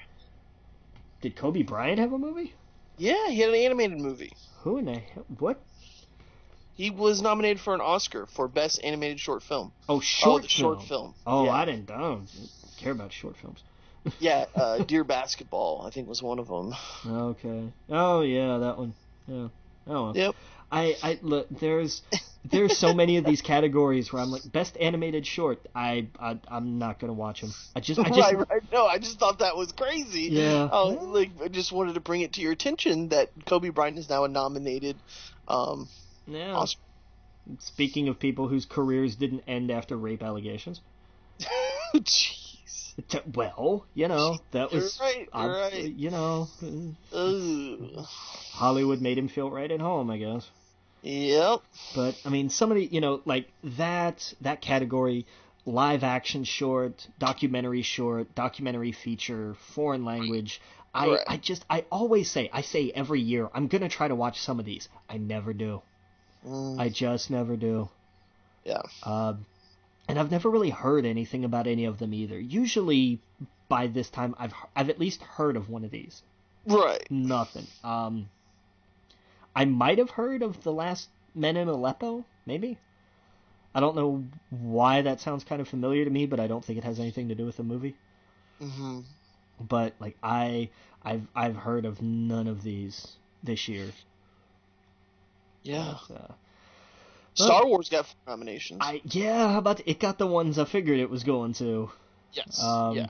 And the one that bugs me, and I was afraid this was going to happen, and I am genuinely upset about this, was best. Let me get the name of the category right. It's not production design. It's best costume design. Okay. And The Greatest Showman is not nominated, and that genuinely upsets me because those costumes were phenomenal. And I. How was that movie? You said you liked it, right? I loved it. I've seen it twice. Oh, okay. Not counting the times that I watched it that I should have been doing something else. But you went with your mom to go see it. My mom wanted to go see Star Wars, so I was like, hey, I gotta move fast, let's go. And then I was sitting there going, damn it, I'm at the movie theater again, and I'm not seeing a different movie. And you're just watching Star Wars again. Look, but there's worse ways to spend your time. Yeah, I think I'm gonna go see The Commuter this weekend with someone. I don't know what that's about. I don't want to know what it's about. I want to go in completely blind because I've always kind of wanted to go into a movie completely blind. They were like, yeah, let's go see The Commuter. I was like, okay. I don't want to know what it is because I just want to go in and not know a thing. So don't tell me anything. I'm just going to say this. I'm not going to give you any plot details. None. I'm going to say only one thing. In the first 10 minutes, you're going to know exactly what movie you're there to see. Okay. And I will bet you're gonna think I should have gone to see anything else. Oh. I don't know. I don't know if it's good or not. I've not heard anybody talk about it, so I have no idea if it's good or not. But you're gonna know what you're in for. Yeah. Well, see, I don't think I'll be that disappointed because of Movie Pass. Because even if it's terrible, it'll be an hour or two, or 2 hours. Yeah, and that's true. With Movie Pass, I can understand that. I want to go see like The Post or something like that, but it wasn't my choice. So, yeah, fair enough. Did you see the trailer for Crocodile Dundee? I don't think that's a real thing. Yeah, people are saying it's not. I think it's a Super Bowl ad because it's too tongue in cheek. Is it like a commercial? What is it going to be? I don't think it's real, but when I started looking up the production company and everything that it says it was, it's totally the same production company that did the first two Crocodile Dundee movies, because they were like the only company that did those were like the most successful films to come out of Australia. Yeah, which is sad. Sad, but yeah, so like I like the concept. I'm one of the people who like Danny McBride. He's obviously playing an American that like his father was his Crocodile Dundee, and I like that Chris Hemsworth, an actual Australian, is gonna help him out. I don't know. It sounds so ridiculous that I would actually go see that because I have Movie Pass. But I think you're right. I think sadly it's not, but it should be. I think it's an elaborate Super Bowl ad. I really do. I don't know what for. I really hope it's not something like Foster's, because that's just too on the nose. Yeah. But I think it's just an ad. I don't know if it turns out to be a real thing. I am just because the title alone. Dundee. Yeah, but there's a whole. You didn't see the full title? No. What is it? It's. Oh man, I didn't pull it up here. I didn't write it down because I thought this is just ridiculous. But there is like a full. It's not just Dundee. There's a colon, and it's like Son of the Crocodile Hunter Returns or something bizarre like that. Give me a second. It is, if I can find it, it's taking me. Dundee, the son of the legend, returns home. Yes. Yeah, but I mean, they've named other movies just as ridiculous, like The End, or what was it? Like it's ridiculous. So I don't know. I don't know, man. I don't know. But it's one of those things like we would have heard of this. There would have been news of this 2 years ago. Well, there wasn't news of a new Blair Witch movie or a Cloverfield movie, and That's true, I guess. These things can get by under the radar, especially because nobody on this entire planet was saying, we need a movie about the son of Crocodile Dundee. No, nobody wants that. Right. So, and Chris Hemsworth as Wally Jr. Yeah. It's great. I would totally watch this. I would have to just to look at it and say, all right, what did you do?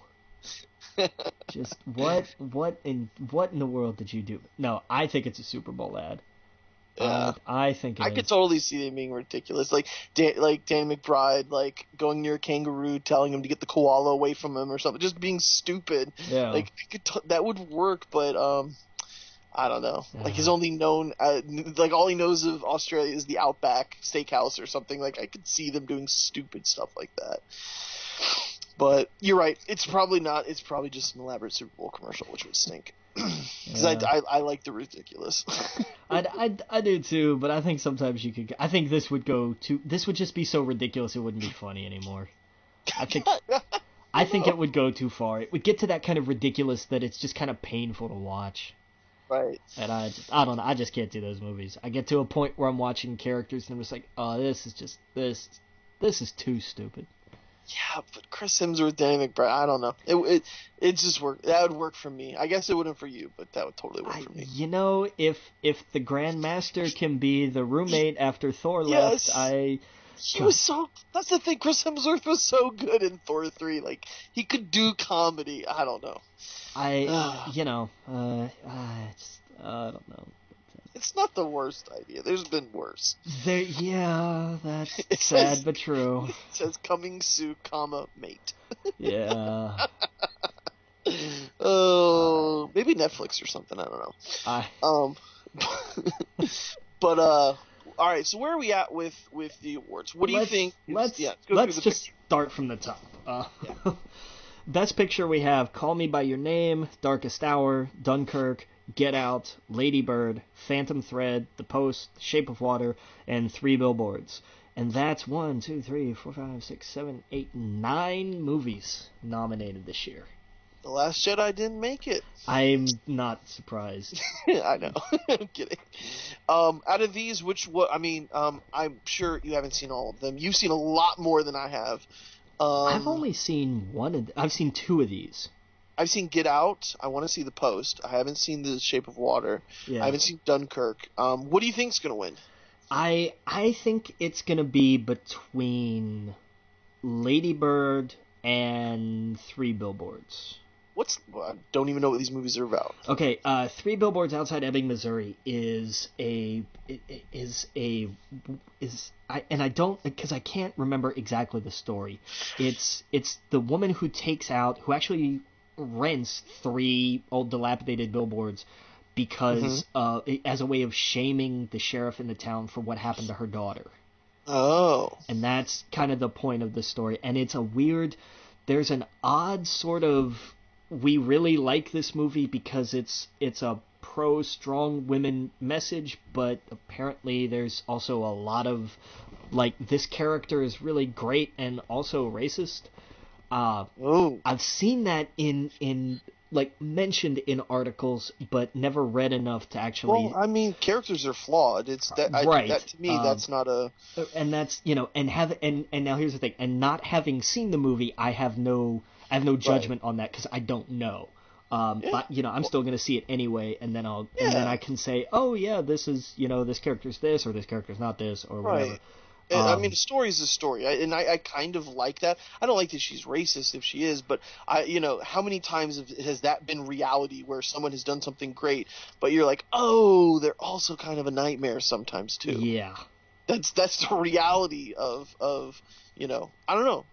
It's now on my radar. Now I want to go and see this. And Lady Bird is a story basically of a girl stuck between, she's at that point of transitioning from high school to adulthood. Okay. And just how kind of it's sort of a coming of age drama in that sense. And is apparently very interesting and very good. And I, for the life of me, as much as I would love to, cannot pronounce the lead actress's name. So it's kind of like Napoleon Dynamite? Except not funny. I'm just kidding. And good. I'm just kidding. Okay. All right. I've never heard of this movie until now. The one that I've never heard of was Phantom Thread. Phantom Thread. Sounds like a comic. The only reason that it's on here is because it's supposed to be Daniel Day-Lewis's last movie. Oh, of course. Was it Paul Thomas Anderson, one of the Andersons, because I get all of them confused. Yeah. Paul Thomas Anderson. And it was his movie, and it's Daniel Day-Lewis, and I've never even heard of this movie until today at all. Not at all. So you don't think The Post or Shape of Water has any chance? I don't think so. No? I don't think The Shape of Water does, just because it has sci-fi elements, and I don't think that flies. Yeah. The Post is very relevant, though. The Post would be the one to sneak this one out, I think. Yeah. But I don't think it wins. I think it's going to be either Lady Bird or Three Billboards. Okay, cool. Well, now I got some new movies to watch. And I do want to go see The Post and Shape of Water in the theater, though. That is my Shape of Water in particular. Yes. It's an absolute cinematic experience. You need to see it in theaters. The Post is, I'm always in favor of going to see movies in theaters because that's what they're made for. But The Post is not. It's just not made in the same way. The Shape of Water is something that you have to watch on the big screen. The Post you don't quote unquote have to, but So if you've got a choice, definitely go see Shape of Water first, I would say. Okay. Well, done. Yeah. Let's go down to Best Director. Paul Thomas Anderson for Phantom Thread. Guillermo del Toro, Shape of Water. Greta Gerwig for Lady Bird. Christopher Nolan for Dunkirk. And Jordan Peele for Get Out. Let me ask you, we didn't talk about Get Out. What is the chances of that winning Best Picture? Slim to none. What about Best Director? I don't know, because this is a tough category. I never get this. I can't distinguish director and film. It's interesting because you can direct an amazing film, but you can also be an amazing director, and usually they go hand in hand. Okay. But you can have, nobody's going to argue, Steven Spielberg is one of the greatest directors of all time.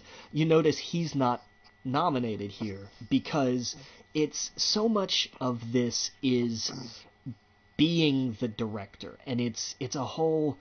There are people out there far more qualified to explain this than I am, but it is a bizarre kind of dichotomy. Just because jobs on a movie set are really weird. Right. But there's the idea of executing this vision and being the point man. You know, the writer and the director are in a more perfect world, kind of in charge of here's the story and here's how we see it and here's how it's going to go. And sometimes there are differences and they've got to be worked out because movies are made by committee and things change. But how do you rein those things in? Right. It's a weird and strange thing because you're in charge, but you're not totally in charge, and sometimes you're not supposed to be in charge, and movie jobs are weird. Yeah. I have no clue who's going to win this. I don't think. Del Toro got it for Del the Toro Golden Globes, right? Yeah, Del Toro got it for Shape of Water, and Greta Gerwig got it for Lady Bird. Okay. Because they were in two different categories. Gotcha. I want to see Greta Gerwig win it, just on principle. Okay. Nobody here would there's no. I don't think there's a wrong answer here. Right. Some categories you just have a wrong answer. I don't think anybody is a bad choice here. I gotta pull for Del Toro. I have to. His movies are always just so damn interesting, and they're his vision, and he creates these things, and he makes them work. And I've gotta pull for Del Toro here, but I want Greta Gerwig to do it just because Patty Jenkins wasn't nominated, which is a crime. It is an absolute crime that she didn't get nominated for Wonder Woman because she led the charge on that film and did an amazing job, and that sucks. I agree. So I mean, I don't know. It's either gonna be Gerwig or Del Toro, and I will be happy either way. What about actor? Best actor, we have. Oh, I'm gonna hate this. Let's start from the bottom. Denzel Washington for Roman J. Israel Esquire, which I did not see, but everybody, like the 9 people that I know saw it at the theater I work at. Wow. All said the same thing, that he was amazing. And I've seen that everywhere, that like this is one of his best performances ever. Okay. Gary Oldman, of course, Winston Churchill in The Darkest Hour. Daniel Kaluuya, Get Out, as Chris Washington, Daniel Day-Lewis for Reynolds Woodcock in The Phantom Thread, and Timothée Chalamet, Call Me By Your Name, as Elio Perlman. I don't know here, man. I don't have a favorite. I mean, I've only seen Get Out, and I thought he did a great job. He was fantastic. The people love Daniel Day-Lewis, though. Yeah, but Gary Oldman won the Golden Globes. That's true. You can't even tell it's Gary Oldman. Yeah. I don't know. Denzel. You're right. That could go to anybody. This is a very tough category. What about Best Actress? Best Actress, Sally Hawkins, The Shape of Water, as Elise Esposito. She was amazing. Frances McDormand, who is tremendous in everything she does, for 3 Billboards. Margot Robbie as Tonya Harding in I, Wrote Tanya. I can't do it. I can't do the Irish. I hate it. Saoirse Ronan, Lady Bird, as Christine Lady Bird McPherson, and Meryl Streep for Katharine Graham in The Post. Again, I haven't seen I, Tonya. Stop nominating her. It's not fair anymore. It's not, because she's always so good. Yeah. It's true. You know, in anything you put her in, I want her to be nominated for something just completely ridiculous and outrageous. Probably the greatest actor of our time. Yeah, that's completely fair. Yeah, no doubt. This is another one that could go either way, because Frances McDormand won the Golden Globe for 3 Billboards, and Saoirse Ronan won for Lady Bird. So I mean, you know, Sally Hawkins was tremendous. I haven't seen I, Tonya. But I imagine Margot Robbie was great. And of course, you know, Meryl is Meryl. So I don't know, man.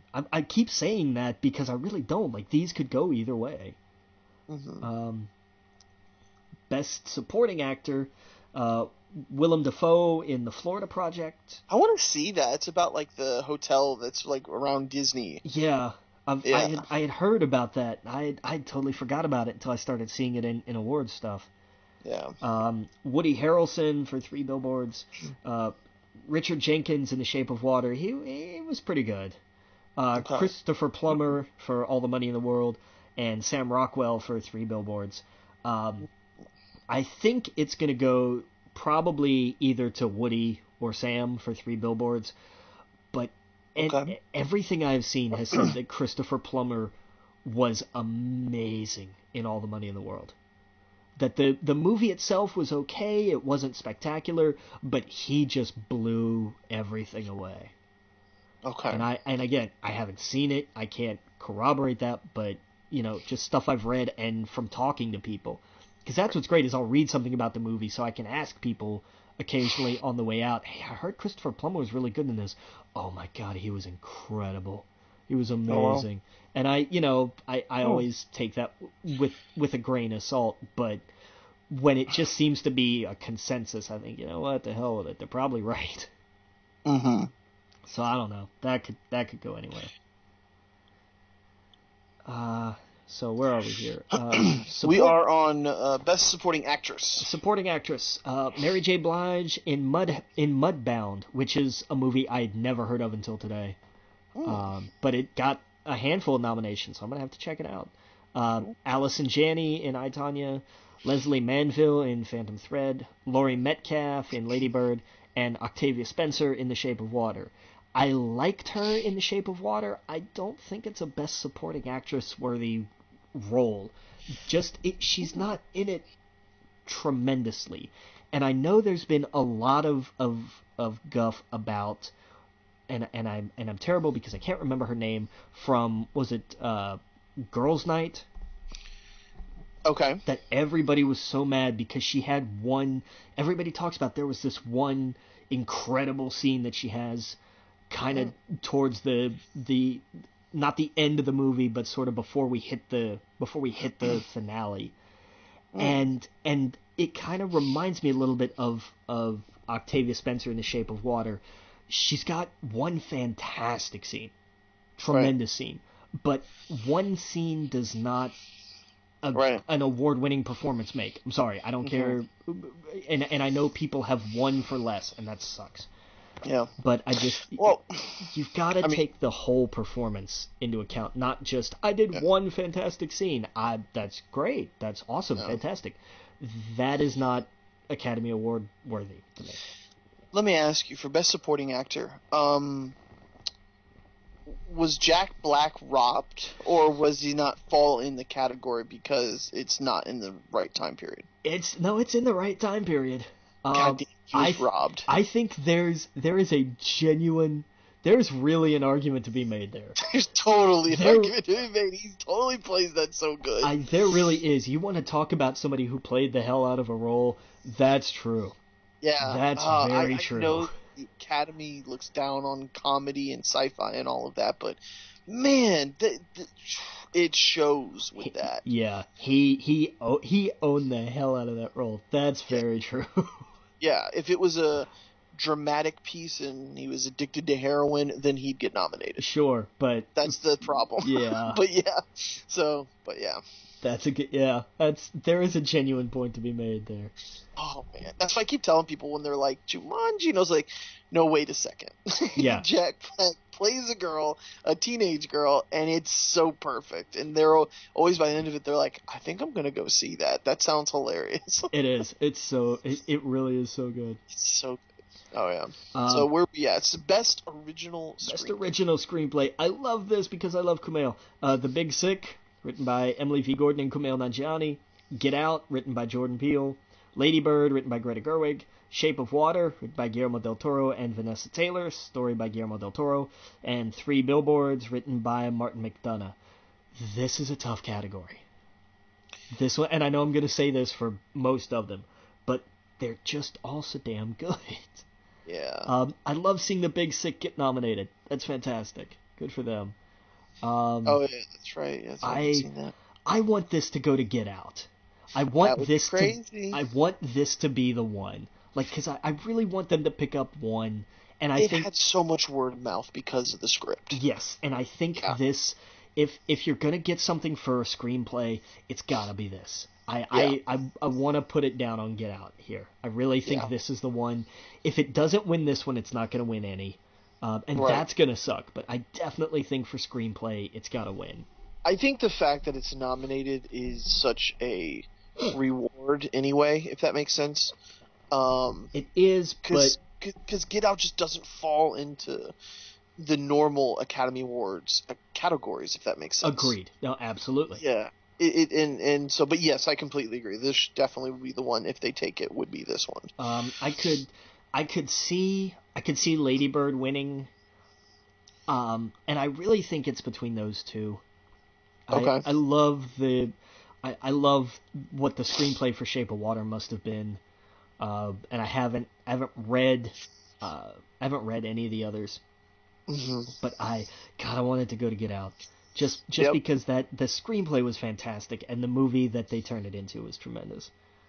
Now I could tell you who I want to win adapted screenplay. Oh, we all know who we want to win adapted screenplay. Everybody listening to this damn thing has a favorite for adapted screenplay. It's not gonna win, but we've all got a favorite.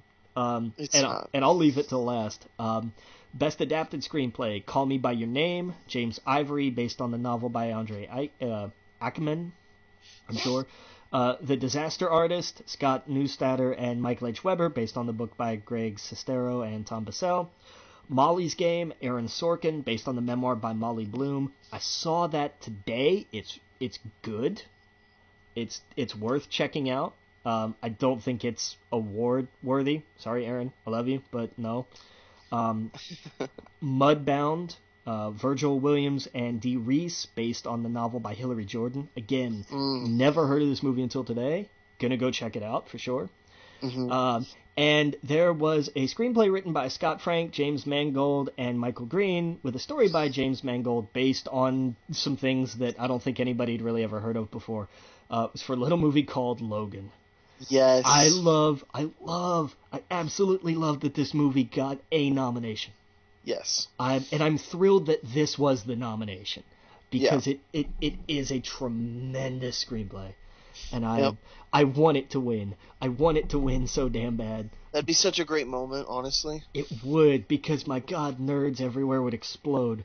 Yes, absolutely. It's just like with when Dark Knight won with Heath Ledger. Yeah.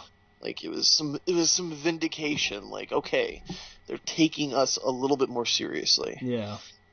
But I don't think so. I worry it's probably going to go to The Disaster Artist. Either that or Call Me by Your Name. Yeah. But damn, do I want just because I'm going to change my profile picture to an Academy Award. Yeah, there you go. I on Twitter, on Facebook, everywhere. It's gonna say Logan, Academy Award winner. Yep. Yep. There you go. Carry that around forever. We talked a little bit about animated feature with The Boss Baby, The Breadwinner, Coco, Ferdinand, and Loving Vincent. From an artistic standpoint, like the kind of indie artsy film, I think Loving Vincent, but it's gotta be Coco. Yeah, we all know that's gonna get it. It's gotta be, and it should be, because it's a damn good movie. I know. I need to see it. Yeah, you do. I need to see it. Foreign language film I'm gonna mention, but I have, like I said, no idea. A Fantastic Woman from Chile. Mm-hmm. The Insult from Lebanon. Loveless from Russia. Mm-hmm. On Body and Soul from Hungary. And The Square from Sweden. Cool. I'm happy for him. I believe that it's. I think A Fantastic Woman will probably win the vote, but Loveless will come up and claim it for the Russians. Just kind of the way I see it going. Right. Best documentary feature, and again, same thing every year. I'm gonna get around to watching these. I'm never gonna get around to it. I know it. Yeah. Abacus, Small Enough to Jail. Faces Places. Icarus. Last Men in Aleppo, and Strong Island. Okay. Never heard. I really do want to check these out. I will at least read the Wikipedias on these the night before, so I know what they're about. Yeah. Best documentary short subject, Edith and Edie. Heaven is a traffic jam on the 405. Somebody's got a really twisted idea of heaven. Right. Heroine with both spellings in the title. That's really interesting. Yep. Knife Skills and Traffic Stop. Mm-hmm. Okay. Same thing again here. Best live action short film, DeKalb Elementary, The 11 O'Clock, My Nephew Emmett, The Silent Child, Watu Wote / All of Us. I'm probably not pronouncing that right. Mm-hmm. Best animated short, Dear Basketball, the Kobe Bryant Bryant. movie. God Kobe. Garden Party, Lou, Negative Space, and Revolting Rhymes. Mm-hmm. Now we get back into stuff I've heard of, at least. Yep. Best original score, and I love this: Dunkirk, Hans Zimmer; Phantom Thread, Johnny Greenwood; The Shape of Water, Alexander Desplat; Star Wars: The Last Jedi, John Williams; Three Billboards, Carter Burwell. Now, do you think Star Wars has a shot? It's going to be Star Wars or Dunkirk, and I think it's going to go to Dunkirk. Rats. I think so, man. I want it to be Star Wars. I want it to be Star Wars so bad. Because the score for The Last Jedi is a celebration of the score of everything that's come before it. It is. It really is. And if there was ever going to be a Star Wars score to pick this award up, this one would be the perfect one to do it. Yeah. But I don't see it. It has Leia's in there. I know. Luke's. Oh, it's so good. It has so the modification. Falcon. Yeah, the subtle modification of the Luke and Leia piece that they use in that scene is just it's absolutely beautiful. And when Chewie's in the Falcon going through the planet, I can't do it because I sound like an idiot, but like everyone knows that beat, that score when he's going through it, and you're just like, oh, we're right back in it. Yeah. Oh man, it is just so damn good. But I think Hans Zimmer for Dunkirk. I want it to be Star Wars. I want it to be Star Wars so bad, but I don't think it's gonna be. Best original song, Mighty River from Mudbound. Mystery of Love from Call Me By Your Name, Remember Me from Coco, Stand Up for Something from Marshall, or your winner, This Is Me from The Greatest Showman. Yeah. If that does not win, there is only if it's not this, it better be Remember Me from Coco. Okay. If it's not Remember Me from Coco either, then I don't care, and the judges have all been bribed. Okay. This Is Me is a fantastic song, but there is definitely a strong case to be made for Remember Me. It's especially the way they work it into the film. It's really good. It's a beautiful song, but I've got to go with This Is Me. I really want that to win. Mm-hmm. Sound editing. Hang on, where'd it go? There we go. Baby Driver, Blade Runner 2049, Dunkirk, The Shape of Water, or Star Wars. I think we hit the same problem that we hit with score. I think it's either going to be Dunkirk or Star Wars. Okay. Baby Driver, I think kind of got... It got the sound nominations deservedly, but I don't think they were... I don't think they're good enough to win either one. Blade Runner, same thing. The sound design was tremendous, but when it came to editing or mixing, I think there were better. Shape of Water is really good, but it's not... nothing really pops at me. Okay. So I think it's going to be between Dunkirk and Star Wars again. Ooh, Star Wars. And I think we hit the same problem with sound mixing because it's the same damn movies. Yeah. And again, I think it's going to be between Dunkirk and Star Wars. Man, I just want Star Wars to get one. I hope it's one. a score. Yeah, just one, so I can be like the Academy Award-winning film when people try to insult it. Yeah. I want to be like, oh, are you talking about the Academy Award-winning film, The Last Jedi? No. We're actually talking about the third Transformers movie, not the fourth one that won an Academy Awards. Oh no! You forgot about that, didn't you? Best visual effects. Transformers, whatever the hell it was called. Yeah. If it has anything going for it, Yeah. that would. Best production design: Beauty and the Beast, Blade Runner, Darkest Hour, Dunkirk, or Shape of Water. I think it should be Beauty and the Beast. I like the design in Blade Runner. They really went whole hog with what was started in the original. I think if that movie wins anything, that would be the one. Though. If it's gonna win any, it's gonna be production design. But I think Beauty and the Beast.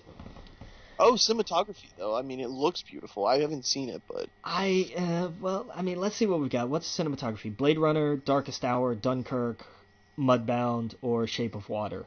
Out of the ones that I have seen, Blade Runner has some beautiful shots. Taken as a whole, right. I can't argue against it.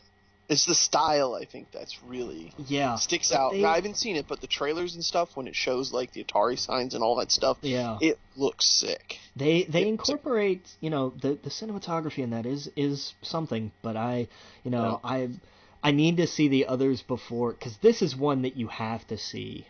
Which I know sounds stupid, but so many of these you can kind of judge, not educatedly, but you can have a sense for. But cinematography is truly one you absolutely have to see. Right. So I mean, this I don't know. I don't know about this one. Okay. Makeup and hairstyling: Darkest Hour, Victoria and Abdul, or Wonder. I think it goes to Darkest Hour just for the work they did on Gary Oldman alone. Oh wow! I really do. Yeah, that's true. Victoria and Abdul was a period piece, so of course it has makeup and hairstyling. Wonder is a good choice, really just for him, just for the kid.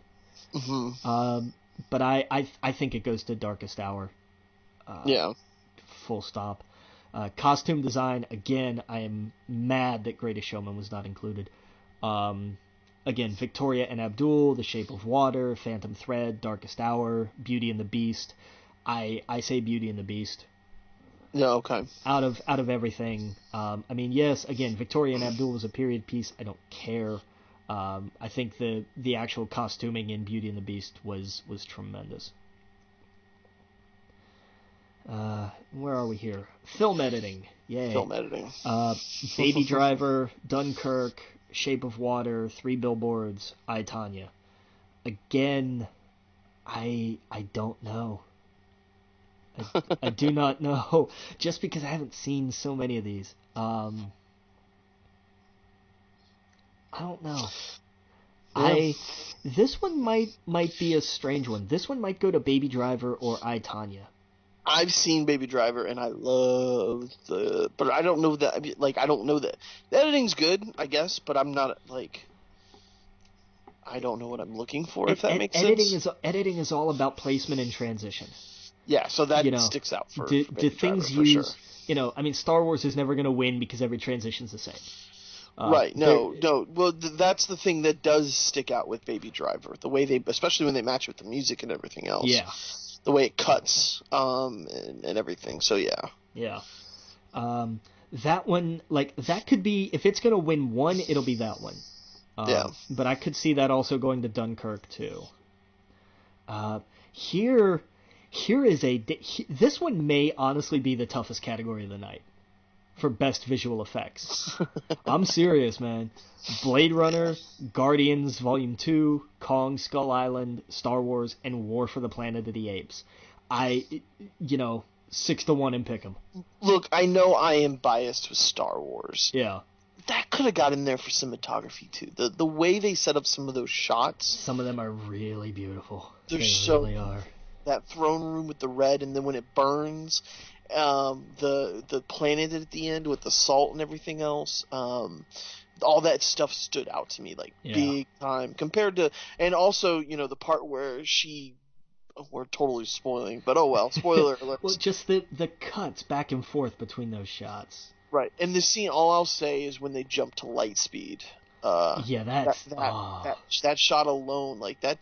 Yeah, I know they don't like sci-fi, and obviously that's why that one wasn't a part of that. But hey, they got Blade Runner and stuff here, but that's way more leans into that kind of stuff. So yeah, Kong Skull Island looked great. So did Guardians. These are you're right. Any of these could be it. War of the Planet of the Apes, and this is another one where there's no wrong answer. Yeah, there's not none of these. Like I think Blade Runner has the fewest noticeable visual effects, if that makes any sense, which is weird because one of the characters is a hologram, basically. Right. And you know it, but it's weird because it doesn't feel like a visual effect. Right. So I don't know. That one could absolutely go either way. I think Star Wars did a great job too, but I'm biased. Yeah. No, I mean, no arguments. No arguments at all. Now, would visual effects also include the practical effects? Yes. Okay. So yeah, that was a ton there. I don't know, man. It could go either way. Yeah. But I mean, those are the Academy Award nominations for 2018. And, we'll check back. I'll pop in, every week of like, hey, I saw this, and now I think I can pick one for here or whatever. Yeah. I know we're pretty much running into it on time. Is there any of this news that we absolutely have to do this week aside from maybe like one thing? We can put it most to next week. What's the big one thing? I think we have to do the thing that I honestly believed was a joke all day until I finally saw that it's actually a thing that might happen. Oh, yes. John Cena. Yes, Platinum Dunes, Michael Bay's production company, is after John Cena to star in a movie. They don't have a script or a director or anything yet because the first thing they want to lock down is they want John Cena to star in it. And they're riding this wave of video game movies. The idea that video game movies are going to be the next comic book movie. We just have to find the right one. Warcraft wasn't it. I love Tomb Raider, but it's not going to be it. I'm sorry. It's just not going to be for any number of reasons. So Platinum Dunes is betting that the one that's really going to break out, the one that's going to be the Dark Knight, the Iron Man, the one that's going to shatter this thing wide open and usher in the next. This is going to be the next big niche to take off. The film to finally kick down that door is Duke Nukem. Well, if done right, if it's done as a joke, and everyone else around him is like, "Oh, you're awful," but you can't do that movie now. You could. No, you can't. You can't do that movie in this climate. No way. Yeah. If done right, it could be. Yeah, sure, you can. No. Why couldn't you? Because I think you're right that yes, the climate is very PC right now. But I think that it's that I don't know. I'm of the mind that stuff should not that stuff should still be allowed to exist. Here's my thing. The idea is that this character does not change. But that's what I think would make it so interesting, and it would show how ridiculous it is if everyone else around him is like, you are awful. Right, and then at the end, joke. But the whole thing is that by the end of it, he's not going to change. He's still going to be terrible, and we're supposed to root for him. Well, I mean, we can't. We're predicting the script. I am predicting the script based on the fact that this character has been exactly the same. Forever. I think it could totally be a raunchy comedy, and I think they're not done with it. Look at he's beer bonging stuff in his asshole in that movie Cockblockers. Right, but that's the thing. Like I grant you that there is a space for raunch. There is. There's definitely a space for raunch for dumb, immature kids who are going to be like, I'm going to go watch that. I'm chew bubblegum and kick ass. Like, I could totally see that. Yes, I don't think they're going to make they're going to be careful with what they do, but because that's the problem with this character. Because this character could exist back when he came out. This is part of why the rebooted game didn't work. It's part of why Duke Nukem Forever didn't work, is because that character is of its time, and you can't. I guess what I'm thinking of is like how they did the Brady Bunch movie, how it was so out of its time period, but they made a way to make it ridiculous, and everyone else knew that these characters were acting ridiculous. If that makes sense. That's how I see it if they did it. Yeah, and who here remembers the great legacy of the Brady Bunch movie? Let's see a show of hands. Those movies are hilarious. Anybody? Stop it. Anybody? Those movies are hilarious. I don't see anybody at all in our audience raising their hand right now. You're crazy. Those movies are hilarious. This movie can't work in this day and age because that's the core of this character. I think that's too easy to say though. Like just because of the error, they just don't make it. No, I don't think so. I don't because he can't. This character is so cemented in everything that he was back then, because you could get away with it then. And you could do it then, and it worked then, and I don't... It's a spoof. That's why I think it would work. But I don't see them doing it as a spoof. This is Michael Bay. I don't see it as a spoof. I see this... Oh, it's Michael Bay? It's his production company. It's Platinum Dunes. It's his people. That's what I mean. I see this as being what it was. Yeah. No, I see him looking at Duke Nukem and saying, I don't understand why people are boycotting because they think this is a bad character. Because he doesn't get it. I don't see it. That's what's funny to me. I could totally see John Cena playing this ridiculous, over the top. You could see Mr. Hustle, Loyalty, and Respect playing playing a character who is delighted by the idea of smacking strippers and peeing on his dead enemies. Yes, he's taking a beer bong in the asshole in the Cockblockers movie. I don't know. He doesn't have a. There's a difference between, frat boy, I'm doing this stupid thing to myself, raunch, and the idea of frat boy, oh, isn't it funny how women are just objects, raunch. Yeah, they're going to be strippers in movies, though. I don't see that going away anytime soon. And people acting like idiots. You know what I mean? But there is a line between yes, this is a thing, this is a job people have. I'm not saying that there shouldn't be, right.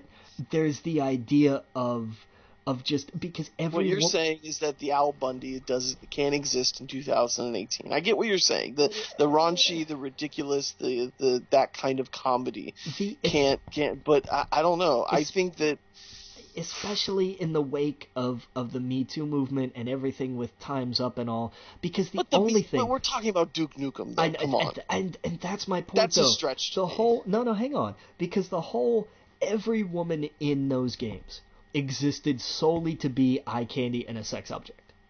And I think that's the thing. I know it's ridiculous, and it's meant to be ridiculous. We're talking about Duke Nukem, though. I don't think they would go out of their way to have him, sexually harass someone. I don't think they would do that. I think they would, because otherwise you have no character. That was the character, and you can't. I guess I just remember a different Duke Nukem game. Aren't you killing pigs? That's in part of it, yeah. But remember, there were I remember there were strip clubs, but I didn't think that was the plot of the game. There was a whole that's the whole reason he goes to fight pigs. It's not because they invaded. It's because he has to save the babes. That's the whole. No, I'm that is what's so ridiculous about it. And I get that, and I understand, and it was funny in '95. But I don't. Right. I just don't think. First off, I don't even think it's funny in this day and age. No, it's not. But there's no one else doing it, so I don't. I think there's a reason for that. No, I agree. I do not put it past these studios to not make something like that. I think I will say this. I do think there is a way to do it. I think it's a very, very fine. It's a very small needle to thread. It's interesting to see Cena if he was attached to it, though. That's the other thing. The guy who I mean, because there's a difference between raunch, something like Blockers, where he is doing bizarre frat boy stuff, and even in Trainwreck, and some of the stuff that he's done, some of the comedy stuff he's done has not been kid friendly. Right. But there's a difference between that and something like this. Something like this is not even. Duke Nukem was if MTV went a little too far. Right. That's the way I see it. remember him being a ridiculous 90s character. I guess I just didn't remember the whole stripper thing that much. I thought it was just you go in there and that was a part of the game you went through and shot pigs. It was a part of the game. It was also the whole reason, and especially in Duke Nukem Forever, that's part of the whole DNA of it. I don't think I played that one. And that's don't waste your time. You don't need to, it's a terrible game anyway. I just remember the cheesy lines and stuff and how just over the top it was. And I don't know. There is a way to do this. There is a way, but it's Michael Bay. It's Michael Bay's production company, so that's why I don't see them trying to be creative with it or subversive with it. They could absolutely take that character and flip it on its head, and they could do something. But I imagined in my head, you know, the 21st Jump Street? Yeah. You know the scene where like they're going to school, and I don't know what they call the kid. I don't know if they call him, like they call him the F word or something ridiculous. They say something to him that everyone pauses. Yeah. And they're like, you can't say that. And then he found out real fast how PC the high schoolers were. And it was a total flip because when he was in high school, that was just something you said. Exactly. But because it was a different time, different way people spoke. And so that's how I thought of it. Like, people around him would be like, you're being ridiculous. And that would be funny. And kind of how that was like. Sure. Now imagine that for an hour and 40 minutes. Well, that's what I'm saying. He wouldn't be that the whole time. I imagine towards the end he would be like, "Well, I fucked up," or have someone else save him. And then I don't know. But then you've destroyed the entire character. I think it's a dumb idea to begin with, Duke Nukem. Yes, I think it's totally stupid. But I think that this is only. I think that Platinum Dunes. I think that Michael Bay is the only person who would have ever decided to take on this idea, just because of everything that we've outlined. Well, they're dumb not to do like a Wolfenstein movie or something. I would love something like that, because there you can be creative, because there you can have dimensions to people. This is such a one-dimensional character, and it being Platinum Dunes, I don't see them being creative with it. I see them saying, I see Michael Bay looking at this character going, I don't, why can't we just do, I like this, why do we have to change it? The guy that got Megan Fox to wash his car to get the role. So I totally understand what you're saying. It's all context. He wouldn't be coming at it with like let's make a comedy. It would be like, well, no, this is how it kind of is, right? I can see. If they could take this and do some kind of cabin in the woods, turn it on its head bit, you know what? I would go see that. I would, because that to me would be interesting. I think it could be done, but I don't think that with the group producing this, I don't see it going that way. At all. It'd be funny we got The Rock to do Doom, him doing Duke Nukem. Who would do? And then we're gonna compare, and then we'll have you would have a double feature of which video game adaptation was worse. Right. Exactly. No, I don't think. So ridiculous. It's a stupid idea from top to bottom. And Detective Pikachu is a better idea than that. And that's pretty sad, but it's true. Yeah. It really is. But, on that happy note, I think we can hold everything else off till next week. Yeah. Oh, yeah. Except I do want to mention what we do in the shadows. Yes. Yes. So that's going to be good. Yeah, got a pilot order from FX. I love it. Can't wait. So yeah, we'll be back next week. Make sure you go to our Twitter at We Geek Podcast, at The Logan Witt, at Adam Estep. Make sure you go give us a review on iTunes. Go to our Facebook group and our YouTube channel. We're putting up all of our podcast weekly there now, so you can enjoy them there. And is there anything else? Make sure you watch the Rumble. Send us some questions, and we'll answer them next week. But we're going to be watching the Rumble. We're going to be watching the NXT TakeOver wherever it's at on Saturday as well. Philly. Oh yeah, man! Philly's going to be crazy the next 2 weeks. Oh my god! Oh. I saw them greasing the poles. And did you see it didn't matter because they climbed them anyway? Oh Jesus! Yeah, they made them right up. It didn't stop them. Oh man, good. If you're in Philly, stay safe. Do not wear a Santa Claus outfit if you were thinking about it. Oh man, but did you see Vikings fans are signing up to be Uber drivers? Oh no. Yeah, because they're gonna screw with the Eagles fans so hard. Oh no, that's gonna be a disaster. That whole Super Bowl is gonna be a nightmare, and nobody's gonna watch it because nobody cares. Oh, they're gonna burn that stadium to the ground. From one way or another. Yeah. One way or another. I'm glad I'm here in Florida. We're just gonna be watching. And who are you going for this weekend? Or next weekend? Sorry. I'm joining the coalition praying for the asteroid. For the asteroid. Oh, you don't like it. I think I'm gonna root for the Eagles. Their fans suck, but I hate the Patriots with a passion. I don't want to see them win another one. Yeah, I really just don't. I can't bring myself to vote for anybody. So I just don't care. Yeah, I got don't. some buddies who are Eagles fans. So. Oh, I'm sorry. Yeah, no, it's okay. They're good people. They're really good people, but they're not like the crazy, you know, other ones. But well, they don't live in Philly. I think that's part of it. Oh, they got out. They were the lucky ones that got out. They escaped. Escaped, absolutely. Hashtag not all Eagles fans. Not all Eagles fans are crazy, yeah. Just like the Bills fans, man. What is... I appreciate their love for professional wrestling. Yeah, Bills Mafia is so bizarre. But at least they just wreck themselves. It's true. That's true. That's true. I hate when, like, the next day I'll see some crazy fan spray mustard on someone. It's like, that's not what this... Like, if you're going to throw yourself through a table, do that. If you're going to, you know, I don't know, throw something or burn something, burn your own clothes. Don't mess with other people. Yo, I want to break this news real fast. What's up? Just saw this, and I guess it came out the other day. Apparently, Paramount may be ditching the third Cloverfield movie. Oh, it's going to Netflix. It's going to Netflix. Maybe they're talking about. They're actually in talks. Interesting, and it also has a different title. Yeah, it's like the Cloverfield Station. Cloverfield Station. This is interesting. I hadn't seen this. I saw it right before the show, and I forgot because I was too excited to talk about wrestling. Yeah, that's okay. Well, that's really interesting. Yeah, I'm in. Hey, I got Netflix. I'm down for that. Yeah. Yeah. Interesting. That would be interesting. Yep.